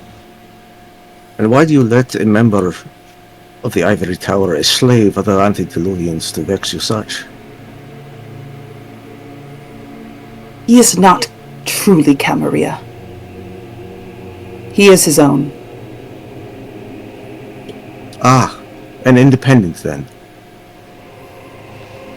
Not officially. Tell that to the tower. They'll be shocked to hear it. Does this man allow any uses, or is it only complications that he gives to this pack? Please, the floor is open to all. Actually, his new position as CEO could bring some benefit. But it's particularly outweighed by his inconvenience. He's got this fucking hold on Evol. Makes it real inconvenient when we try to speak to him and she goes all catatonic and, like, housewifey. Do not. I'm just speaking the truth, Evol. You were real weird last time we saw him. It was an act for Peter to kill him. Nothing more. I must insist that whilst we are in this space, in the aid of improving communication amongst the pack, that we at least try to be honest, Evil. He can see everything. He knows everything. Every step that I take, he has already foreseen. Everything is prophecy already. Any move that I make, any move that you make, any move, it is already calculated in his plans. It doesn't matter. You think very highly of him. I do not underestimate his power. And if you simply dismiss a Malkavian as mad, then you are the one that is mad. I wasn't dismissing him because he was a Malkavian. I simply don't quake in my boots at the thought of him. You should. Yeah, you said this before we met him too, Evol, and I don't really see what all the big hoopla is about. So, as it stands, you worry that the Sabbat is flawed, is imperfect, that you are doing the wrong thing, and yet this man, this kindred, is the one who is truly the fly in the ointment, who is this imperfection, and that this is going to be your weakness, is it not? Why do you not find a way to remove this weakness? Are you bound to him by blood? Has that most insidious tool of the elders infected you as well? I have tried, and I have failed, and I have failed, and I have failed, and I have failed, and I have failed, and I have failed! I have failed. Alone. Ah, then it seems you need help. Does the Vauldery have no use for you? Is your blood so thin, so unresonant, that it does not vibrate in the presence of your fellow Gainites? I question whether it is corroded whatever brilliance I have had. I question if it's fogged me, and if it's made my essence inadequate. You think our presence in your blood makes you inadequate? Fuck you, Evolve. Hold on. Have you not heard? You've listened to nothing that I've said. You listen to nothing that I say. No, I Never. listen to the words that you say, but you No, talk in shut up! riddles half You the listen time. to nothing! You arrogant! Arrogant! Ivol, I would much rather not. It is me but who is the yes, failure! No! Please You do be your best quiet! to try It and is. control It your is. tone. No, not this time. It is I who is the This failure. fucking time. And you. Okay. Yes. Are we just ingesting failures of lesser minds? It is in my head, this idea. Ivol, if you think this pack is so lesser to you, you're more than welcome to leave it, and don't let the door hit you on the fucking way out. You can run back to your little husband and your little fucking weird child. Your weird little abomination, your biggest failure. You can run and take them all back. Ah, says the Legend. one who's finally found his faith. Are you Shut finally up! ready to be our priest now? Never. Perhaps I don't want to be your priest, Ivol. Perhaps I don't think you're worthy. Valantin. Good. Yes, That is the Doctor. first time you have That is the first time you have acted like a doctus. I hope it continues. I see that there is so much inadequacy right now. You are becoming your own worst enemy. Because you, to your credit, are so imaginative, you can see every way that you could fail. But not the way that you can succeed, at least not the way that you can truly succeed. Are you bloodbound to this man, this espouser of you, his husband? Not Yes or no? You're not. Not Do you me. have a current blood bond to any vampire?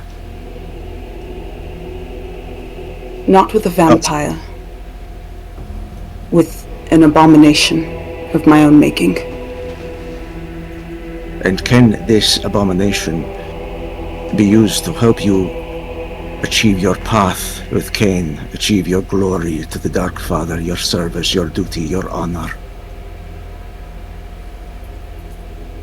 Yes, I think so. Good. Then I think that it is best you find a way to remove this external weakness. Consider it a way that you can come together as a pack.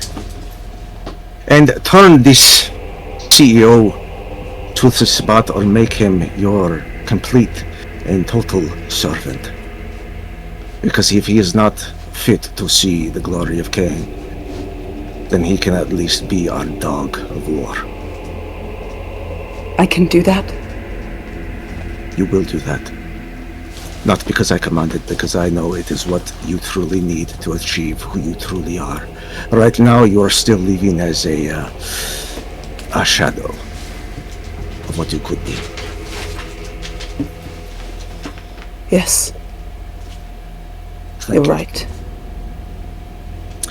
And for you, my tarot reader, my fortune teller, what has been your greatest complication in this pack? Well, I mean, we already kind of discussed it with Evol acting like we're all so much lesser than her. She seems to take a particular pleasure in calling me intellectually deficient and all that.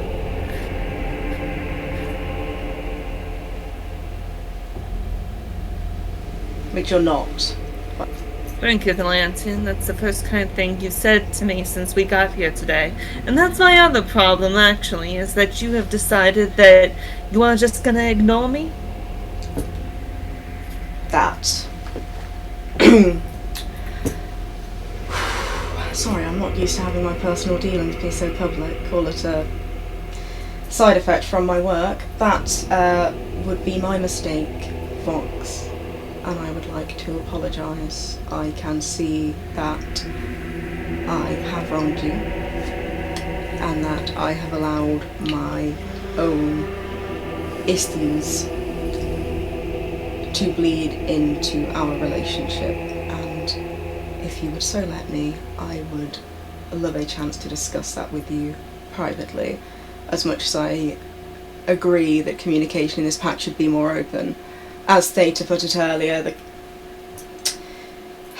the goings-on of my penis do not need to be privy to everybody else. I guess that's up to the Cardinal. He's the one calling the shots around here today.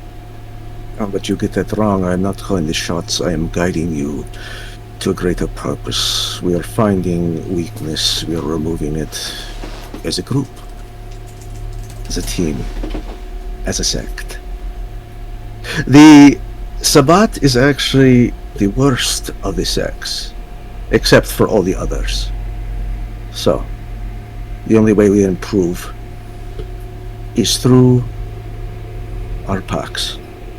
We can no longer have such a strong centralized authority. We can only have individual cells that can come together like a nucleus, like a chain link in chainmail.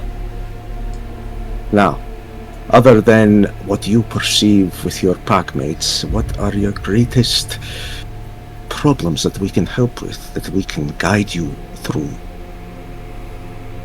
Or is it your own attitude that is what is truly stumbling you? Excuse me?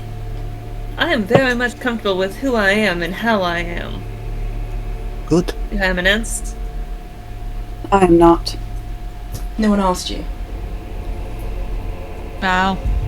Sorry. No, he isn't. Do you not find any use, any value in this gangrel in front of us? I think few are efficient intellectually. I did not say intellectually. But they have a strength that no one else in this pack has. Their passion. Who else could love Valantin? Who else Now, could hang look? on a second. This ain't love. Of course it isn't. But she sees everyone in their strengths, their weaknesses. Perhaps I am quick to call it out in Vox, because I admire her strengths, and it highlights the deficiencies in mine. You are intellectually inefficient compared to me. However, when it comes to strength and passion, I cut that out years ago. So what do I think of Vox? They are efficient. And that is all we can hope for in this order of game. And he goes over to his rapier one more time and he says, you say that there are differences in deficiencies, but that this K-Knight is deficient of intelligence, but there is more than one intelligence. I believe 7 or 8. I cannot remember. The reason why we moved from iron to steel is because steel in the process removes impurities. But you do not just have one type of steel in an espada. You have hard on the outside, and you have soft on the inside. And they come together to make something that is strong but also flexible. You need to realize that because we are not like each other, that it does not mean that we are immediately adversaries, though that is the nature of the beast to try to throw you into that. It is the beauty of the Sabbat that we can work together. And he takes the dagger and goes over to he pulls out from his stuff like a little chalice. He says, and as such, and he cuts into his wrist, puts it over that. It is time for us to have the most sacred sacrament that can remove the slavery that the antediluvians would force on us, that we can give each other fellowship that they can never hope to achieve. And he passes the dagger and the chalice over to Valantin. Valantin takes the chalice, and as he's holding it, he would kind of slit his wrist and then surreptitiously switch them over, in a sort of deft show of hands, and drip his blood into it, and he'd turn his wrist over and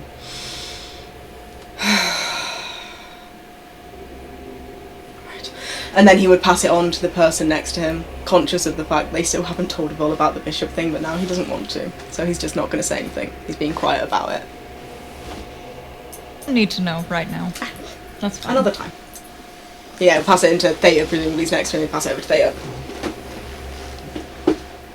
She is going to examine the dagger because antiques are cool. And this is some. It'd be a mangosh, so it has the nice little hilt that protects the fist as well. Oh god, yeah. So she's digging that. She's looking at the design of it because you could do something similar with your. Getting ahead of myself, getting in my own designing way, and she's going to delicately slit down her arm and bleed into the chalice.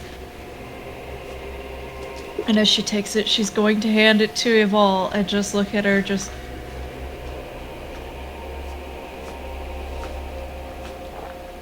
He takes it, slices her hand, and bleeds into it, just staring at Theta. Drapes it over the top and hands it to Vox. No hesitation. She goes ahead and cuts her wrist and also adds to the bowl and hands them back to the cardinal. He holds up the chalice. He says, I, Francisco de Polonia, pledge to uphold the sect, its rightful clergy, and its sacred goals, in the name of the Dark Father. Stability through discipline, unity through consistency, victory through relentlessness. I will prove my worth. I swear it upon the altar of Cain. And he drinks and hands it around. Valantin takes the chalice. Amen. And then passes it along.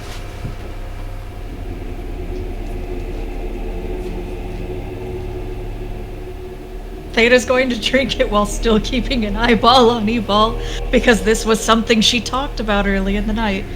She's gonna hand it, just...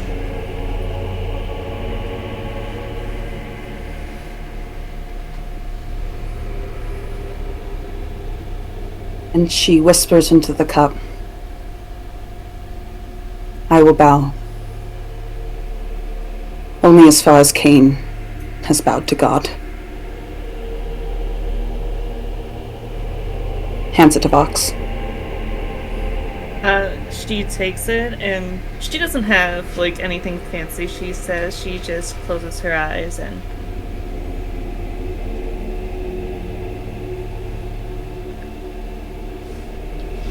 Alright, and then Polonia takes the chalice, and he says, one more thing. Valantin, child of male, come before me and kneel. Valantin stands up and, as he is commanded, kneels himself down on the floor, flips out his trench coat so that it doesn't get crushed underneath, and he bows his head in front of the cardinal. of your own free will and accord, do you, Valantin Volante, son of Cain, reject the antediluvians and dedicate yourself to their destruction? I do. Do you swear your soul to the Sabbat and damn all those who stand against us? I do. Hear me, brothers and sisters and siblings. Our enemies are his enemies. Our victories are his victories. His blood is our blood. So shall it be until the end of all things. And he dips his thumb into the chalice and gives a little mark on Valantin's forehead and says, I give you my blessing to join our holy order of bishops.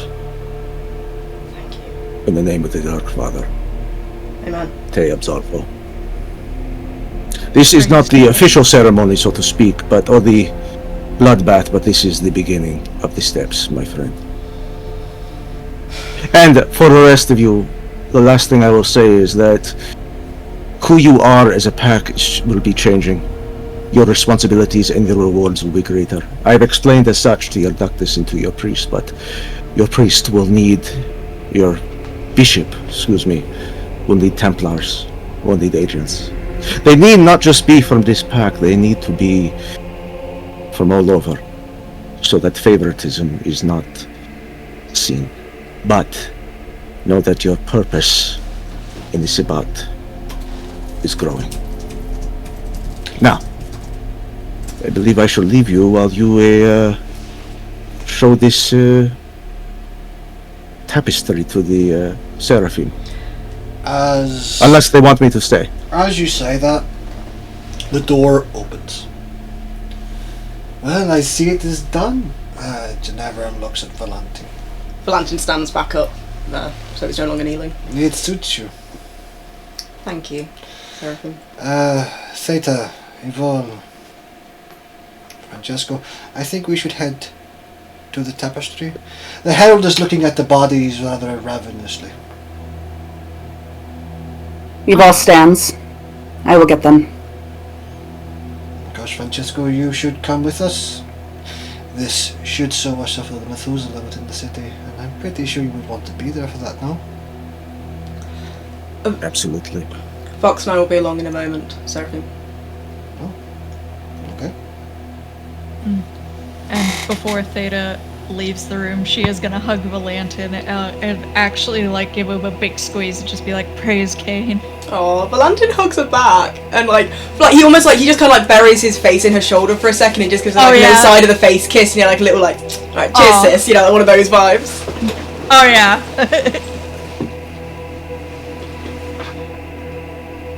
Cool. Once they're alone, he would just close the door behind them and he would just turn to look at Vox. And he would very quickly close the distance between them, and he would wrap his arms around her and he would fully plant the biggest kiss on her, just fully tongue in, she's being leant back, legs sticking out, some movie level fucking big fucking kiss, tongued.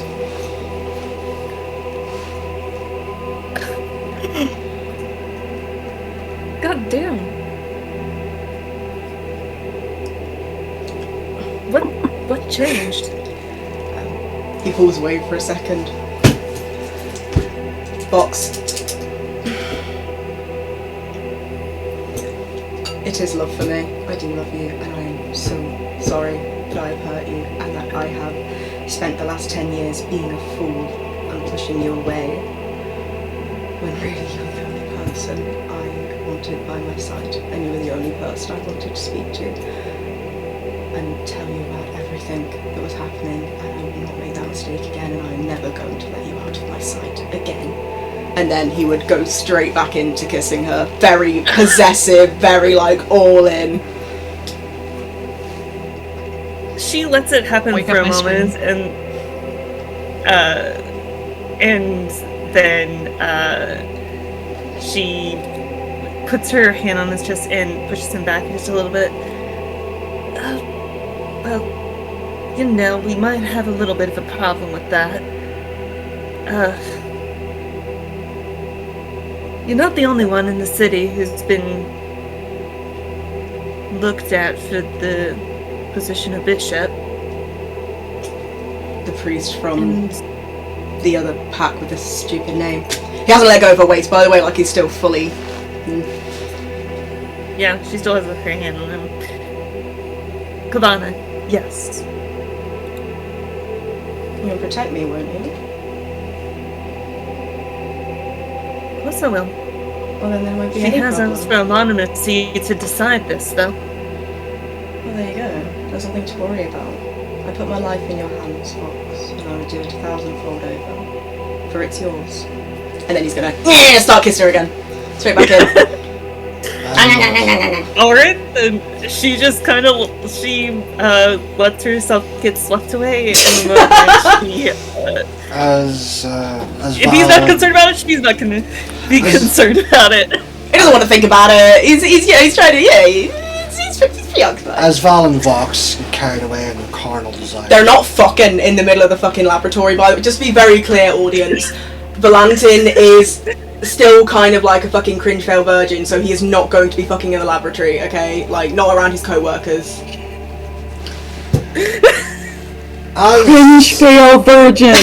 Yes, as Val and Vox continue their thing, we move to the corridor. As Theta, Evol, Francesco, Ginevra, Jalan all begin to walk up to where Evol had left the bodies, you see the Nosferatu about to eat one of the hands. He stops, looks up. Gotta eat these. Would No. like refreshments. I can provide refreshments. I'll wait till His Eminence gives me permission to eat. It's almost like he looks like he was almost like caught doing something naughty. Quite literally caught red-handed. Should we bring these down to where you have hidden the tapestry? Theta.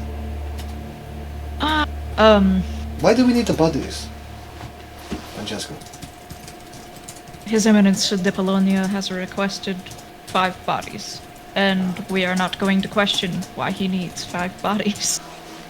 You won't. It is required for the tapestry to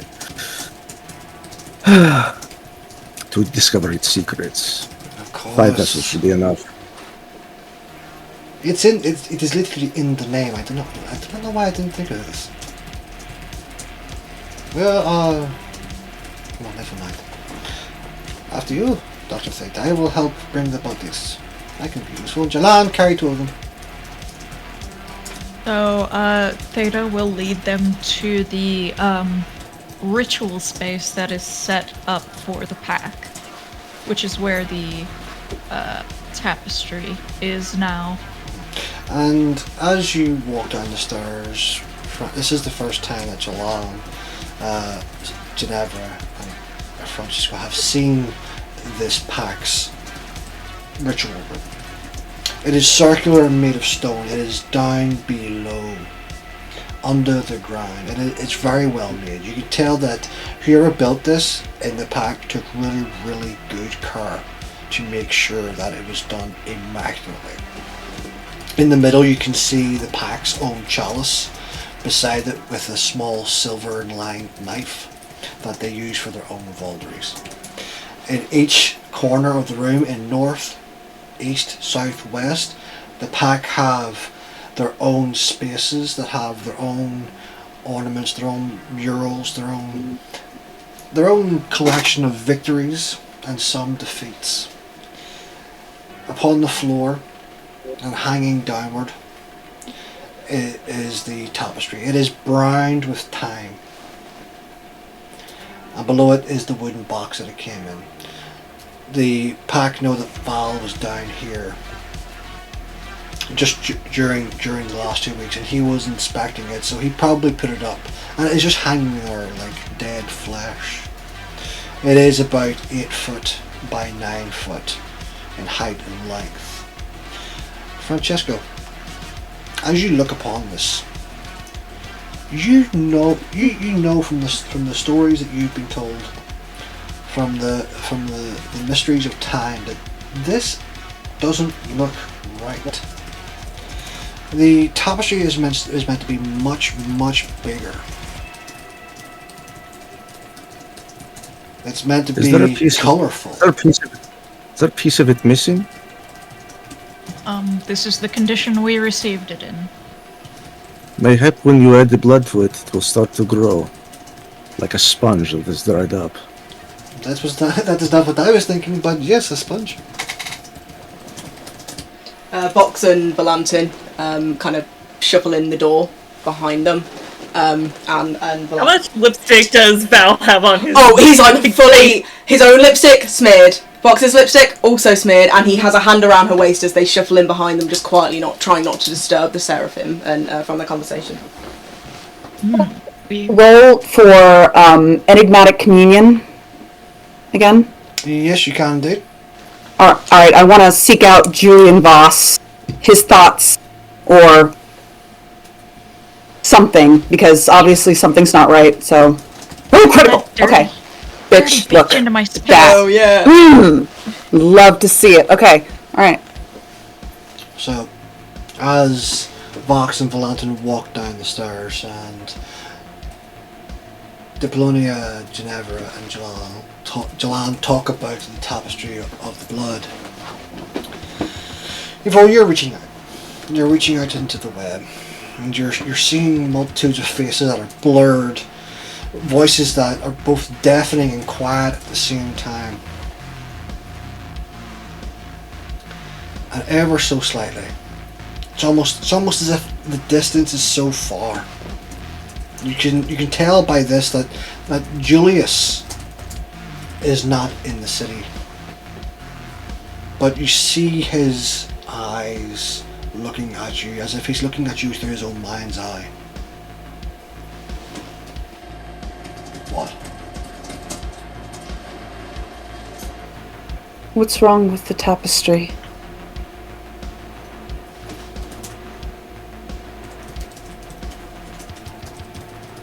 You can almost feel a smile.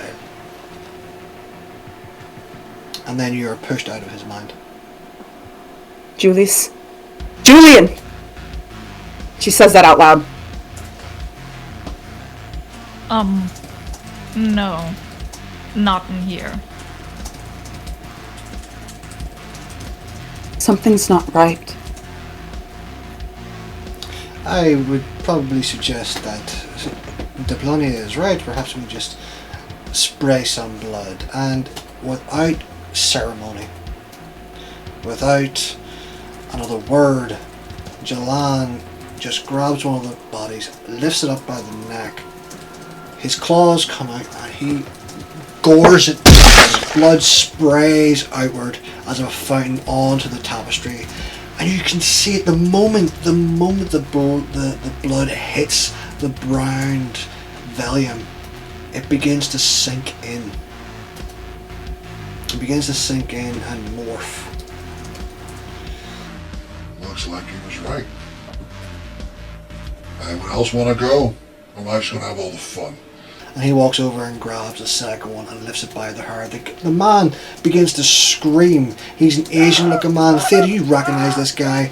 He was one of the tiger claws that came in and tried to attack you for fingers. And you see as Jalan rips his fingers into the bottom of his guts. A gurgle scream, and he just rips the skin upwards. Organs fly out. Blood just rips forward onto the tapestry. It begins to sink in as the blood begins to mix, and you can all start, as you all watch, you begin to see as the tapestry begins to pulse, as if it's beating. It begins to grow slightly. I am going to sidle up to Evil. What do you mean something's not right? Julius isn't in the city anymore. He's gone. He's left. Why would he leave his prize? Pentex is... And he was laughing when I asked him about the tapestry. Like it was all part of the plan. Can the rest of the pack hear what you two are discussing, by the way, just so I'm more?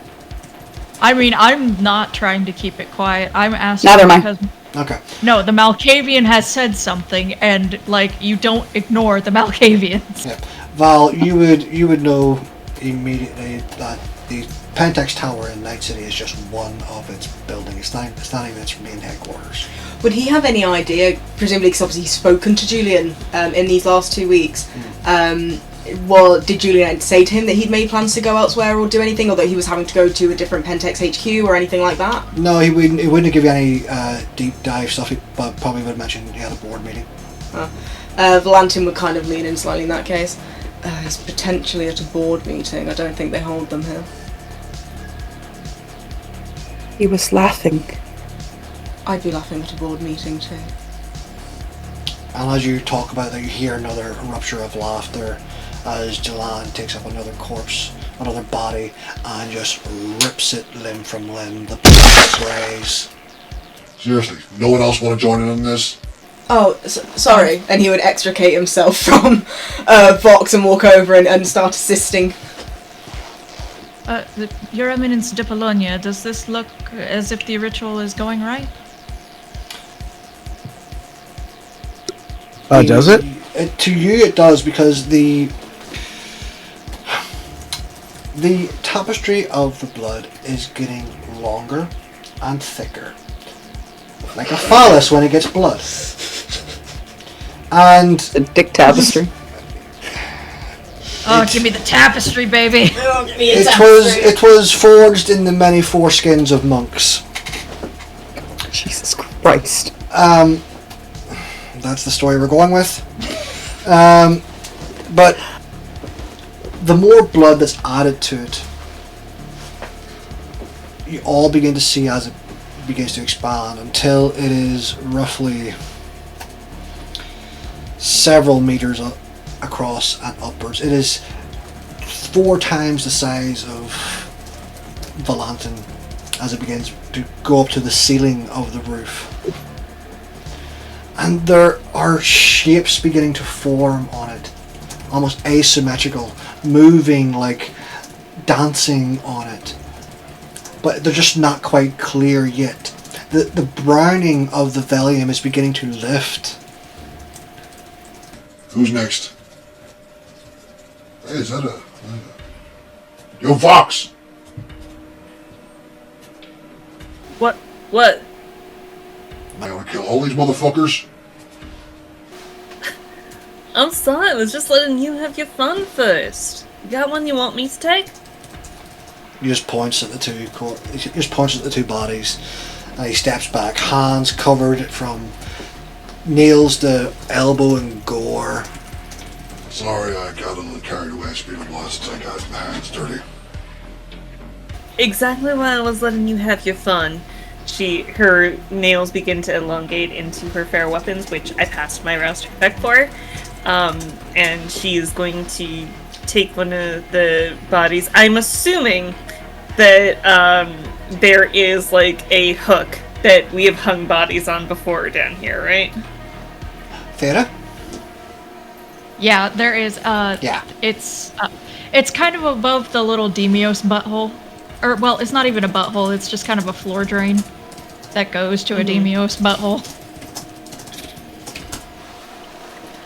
Yeah. So she's just gonna like hang them upside down like a piece of meat, and just use her nails to create these long incisions along the veins to just start draining as much, because like ripping, yeah, you're gonna get a lot of blood from that, but that's rather, you're wasting a lot doing it that way.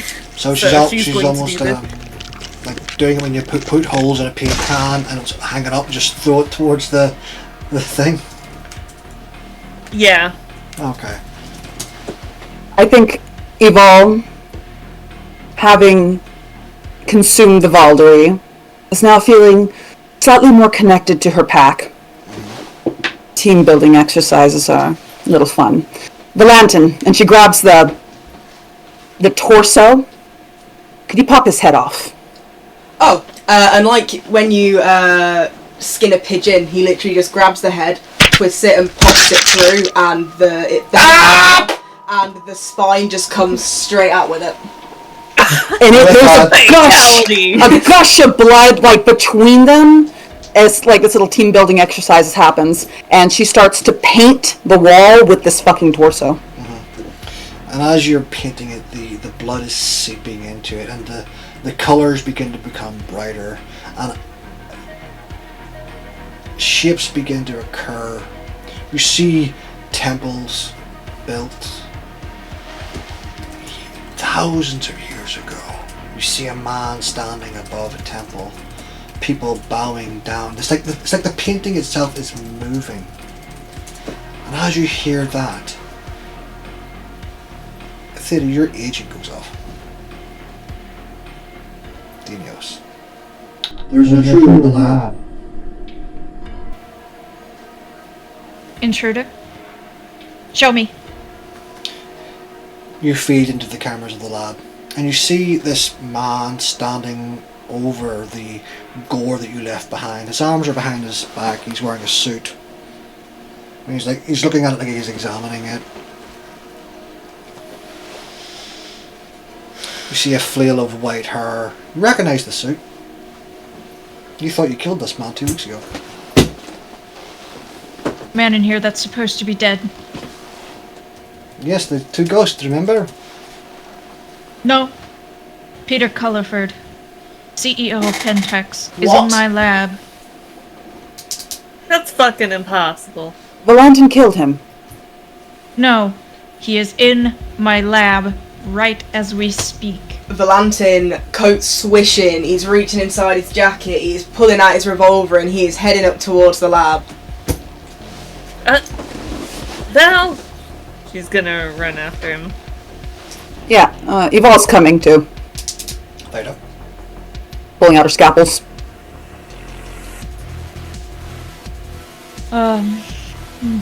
Your Eminence de Bologna, I apologize. I trust you with the tapestry. I must go deal with an intruder. Have fun. I will be here guarding it with the Seraphim. And with that, she is going to snake out, looking very much like the dragon she is. As Valantin reaches the laboratory door, he would say, Demios, open the door! Please! It opens the moment you get towards it. As he steps into the room, the gun's already drawn, it's cocked, a big fucking heavy revolver that he used to kill him the first time, and he's immediately training it on the figure that's standing there, presumably that it is. Mm-hmm. And he's gonna shoot him, no hesitation, he's shooting him right in the back of the fucking head, right in the back of the neck. Alright, give me... I'm blood surging for this BT dubs. Okay. Give me your composure and resolve. No hunger, baby, let's go. No increase, by the way. A composure resolve? Yep. Because you're aiming for his head. Oh, slay. Okay. Fucking hell. 1, 2, 3, 4, 5, 6, 7, 8. 8 successes.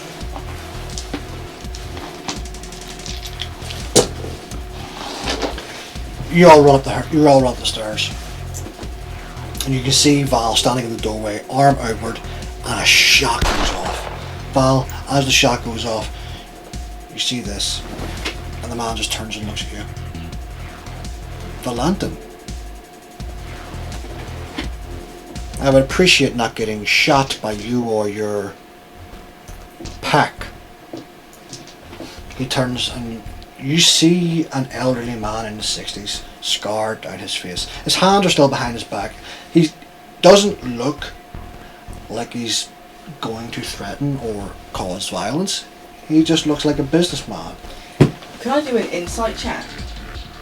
Candy, what are you trying to... He's trying to insight whether or not he needs to... This guy is he going to talk, or does Valantin need to shoot again? Is kind of where he's going with this. You can definitely roll an insight. So roll me your wits insight. As he is rolling that there, the three of you all run up, and you can see this man is now fully facing Valantin. His arms are behind his back. He looks very relaxed for a guy that's meant to be dead. That's a 3, Where but did it's that shot hit? That shot hit the wall. Oh, the wall's bleeding. That is a 3, but it's a messy successy as a 3. A 3, message successor. Why your beast is... Your beast knows this man's a threat. You can see that he is threatening, especially after what he did, but your business sense takes over. Your business sense looks at him and goes, he hasn't moved his hands, he's still several feet away from me. And he hasn't said anything aggressive so far. Valantin, so he's holding the gun like this. He just does a couple of quick spins on his trigger finger as he regards Peter. What are you doing here, Peter?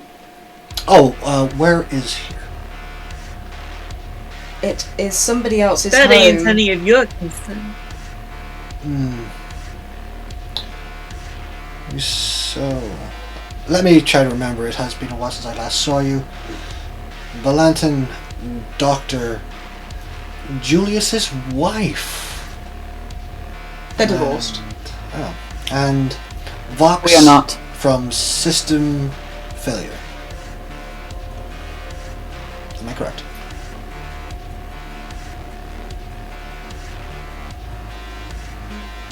You all look shocked to see me. Yes, you're correct on all counts, but I've got to ask how it is you are 1 living and 2 inside my lab. I'm inside your lab. That's why you got shot. Ah, interesting. Sometimes one doesn't know where they'll come out. The moment you 4 walked into my office, I knew you were all vampires. I have been around for a very long time. And when I was a priest, people often said the Catholic Church was infested with them. They weren't wrong. But God showed me a better way, and it's through God that I was able to survive your honestly pitiful assassination attempt. The creature that lives within you is not a god, Peter. What creature lives inside me? You have no idea what is inside me. So, what are you? You're not Camarilla. You're not Anarch, so I'm assuming Sabbat. Bold assumption. Well, my Very friend, bold. my good friend Harold Zettler used to say, if it isn't a crying Cammy, it's a stuck-up Sabbat, and you all look rather stuck-up right now. Well, if that's the man's word you're going to take as gospel and anything to do with kindred, you're already starting on the back foot. The man was a fucking fiend. And not the good kind of fiend either. I'm pretty sure he was a member of your rank. What do you want? I wish to leave. I was just curious as to what this was. What was the thing that ate me?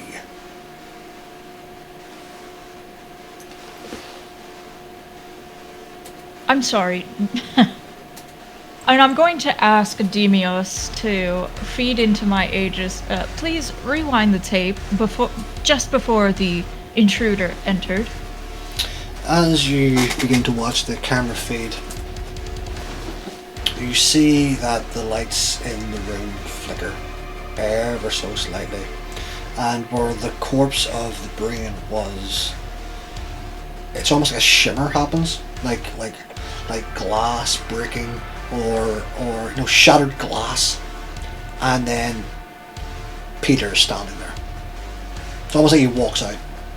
You saw this sort of before when Ginevra first came to Pulse Room, but this is different.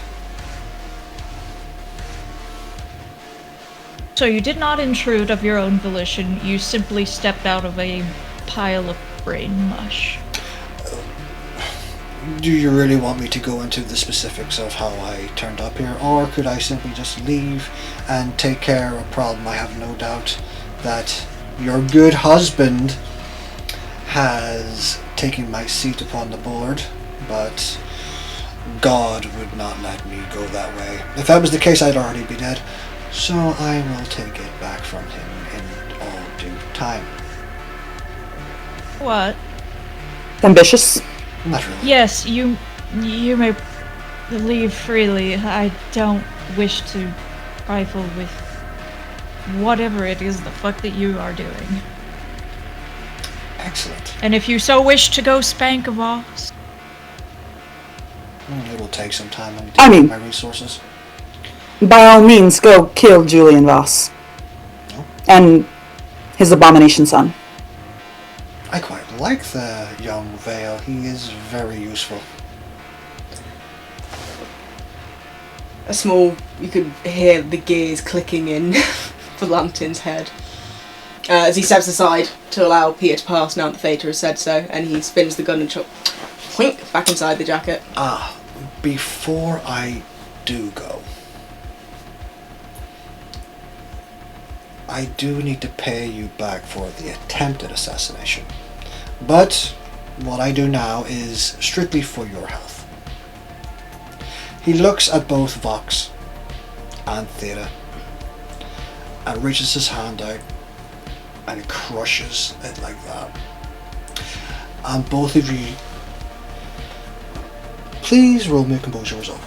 So, with 2 successes, you both receive 3 aggravated damage.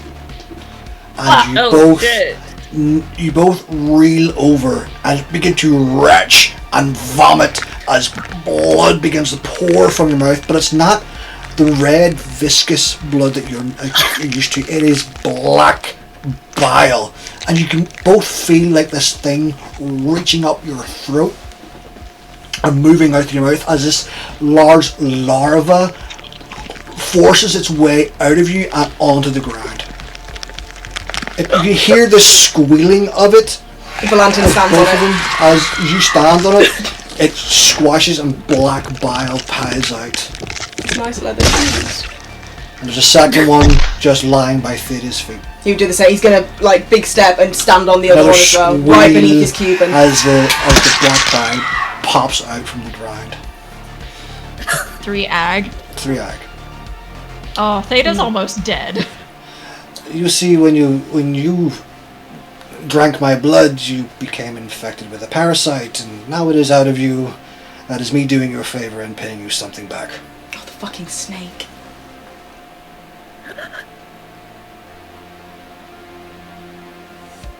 Yeah. The teeth! What There's about no teeth! And, oh, the fucking snake. the snake? Vox has no, all logic has gone out the window. She does not care to keep a poker face. She's looking for her snake. She's looking for her pet. The snake is still on your neck, and he's looking quite well. Interesting animal. I hope you have text for that. None of your business, one way or the other. Perhaps one day it might be. But I have done you a favor, you're letting me go, and I will bid you all farewell.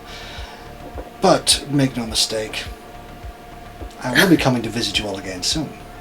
I'm sure we have much business to discuss with everything you guys want to achieve within the Sabbat. Oh, your company has my number, Peter. Oh, Feel free to go I through. don't deal with middlemen. Sorry, Valantin. I will deal with your superiors. And he begins to walk.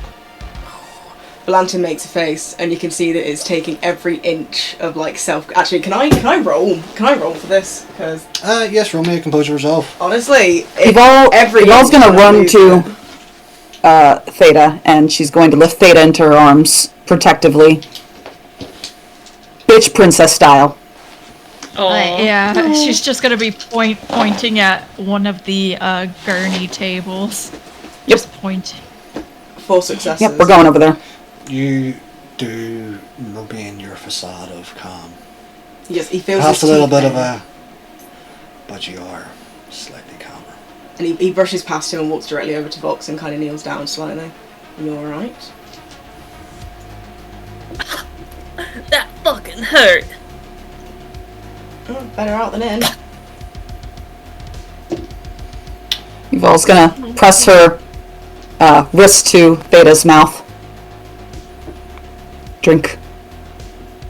Oh, and she's going to, like, just weakly, like, flick her tongue out and try to, like, wrap her lips onto the wound. Now, as you four are upstairs in the laboratory, we move down to the ritual room, to our good Cardinal, as he is watching the scenes before him. You are moved through time. You even see what you could even believe is your own embrace. You're watching this. This is what you want to see. Everything that you want, need, including its location. Before you, you see a church. Very reminiscent of the old churches of Spain. The same sort of steeple. The same bell tower. But around it you see abandoned cars. And you feel this sense of drowning. Almost as if you're being transported into the painting yourself. You see and feel water crushing you. As if whatever this is, this church is under the sea. And in Night City you are surrounded by the ocean. And then the entire building begins to shake.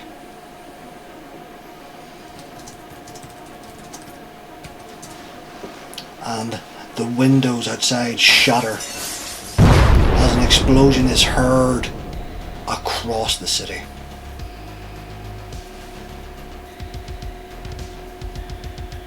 And everything goes dark as the power in the entire building goes out. And you'll have to tune in next season to see what happens. You whore! My! What did you do to DiBiase? So guys, thank you all very much for joining us for this amazing episode of Sabbat Therapy. I want to first of all start with thanking our special guest Dan as our Cardinal. Yay! Dan, where can people find you? Where should we see you? And what are you up to next? I'm going to be outside your window. I hope so. Don't call the cops. I'd never. Dan, Don't call the cops. Do you Don't be a snitch. Don't be a snitch. What am I doing? I don't know. Yeah, I'm on Dana Duteau on the socials, so hopefully be in a fun theatrical production soon, or you'll see my fight reel, which is being edited right now with lots of cool knife fighting and rapier and dagger stuff. Yeah. Yeah. I'm a child deep down. Hell yeah, And brother. perhaps we will see the Cardinal some other time as well. I hope so. That's my buddy. That's my friend. And let's move on to Vox Flux. Hi everyone! Oh, this was so much fun. This was such a great campaign. My name is Aster. You can find me at Astronomus1 on TikTok and Astronomus on Blue Sky. And Evo Lexot. Hello everyone, I'm Robin the God on all my socials, and thank you for watching. This was great, it was intense, it was everything that I had hoped it would be, and so much more. I am working with an incredible cast, an incredible storyteller, so thank you all for supporting. I have nothing, I have so much to say, but I'm just speechless. This was a wonderful, wonderful chronicle. Thank you guys for watching. Valantin Volanter. Hello, it is I, your resident cringe-fail virgin priest. Actually, your resident cringe-fail virgin bishop! My name's Liv, I go by Opeial on socials, but I don't do socials. So if you want to come find me, that's fine, you're not going to see anything. But this has been incredible, I've had so much fun. This is actually my first time playing in a V5 campaign rather than a V20 campaign in my entire life. So this has been a very fun experience for me. I've had an amazing time. Thank you so much to all of the cast, and thank you especially to Mike, our storyteller, for putting together such a wonderful game. I am ecstatic and very excited to start filming season 2. So please like and subscribe so we know you like it, so then that way we're gonna go and film season 2 sooner, because we're the superior Nightrunners group. Just to be very fucking clear, gang, this is top tier Sabbat team, home team. If we get to 500 subscribers, we can go ahead and do a battle royale between the camera and Artak and Sabbat. Everyone in the chat at the same time, like the longest combat you've ever seen in your whole life. Can easily do that. And our Ductus, Theta Gnosis. My name is Rachel. I have been your Tzimisce Ductus, and oh my god, this has been fun. This has been an amazing story. You can find me at any social at Super Rat Lord. Oh, this has been, wow. The cast has been so fun, and I'm gonna miss playing with you between seasons. And I have been your storyteller, Mike, and it has been my absolute pleasure to tell the story for this absolutely amazing cast. And Domine, expected, costed it. In the name of the Father, the Son, and the Holy King. If you can't keep it clean, keep it fucking scary. And we will see you next time. Have a great night. BLUESKY.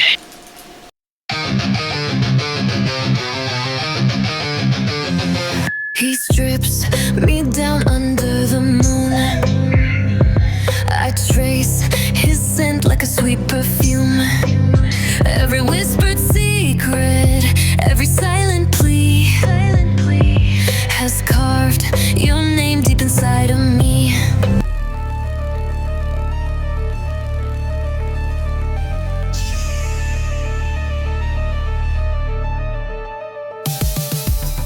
When metal and mind begin to decay, exot mindware keeps madness at bay. Suppress the chaos, silence the screams. Voss Pharmaceuticals fuels your dreams.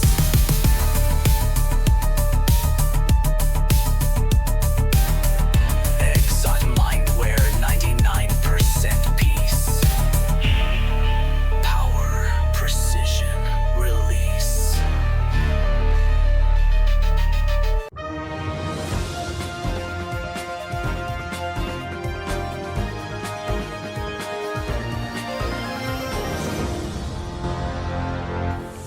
Good evening, Night City. Welcome to Red News Network. I'm Orion Decker. It's been 2 weeks since the passing of CEO Peter Culliford. Our hearts and prayers go out to his family and friends at this time, and all the Pantax employees that have suffered greatly through his loss. An investigation is ongoing as to what exactly occurred. Some inside sources believe he was induced into cyberpsychosis, making him attack with 3 reporters. In other news, Julian Voss, CEO of Voss Enterprises, has stepped forward as the new board and CEO member of Pantax. We hope his tenure there is much better than previous. The dam of Coronado, under attack 2 weeks ago by unknown sources, is under deep investigation by both NCPD and Petrocap. Nightcorp Holdings had come under attack by unknown gang members as of late. Police are at a loss for why. Nightcorp spokeswoman Mira Cynical has been unable to come forward with an answer. I'm sorry, one moment. We're getting reports of an attack at the Kuraban Dam. There will be a massive explosion and power is being cut.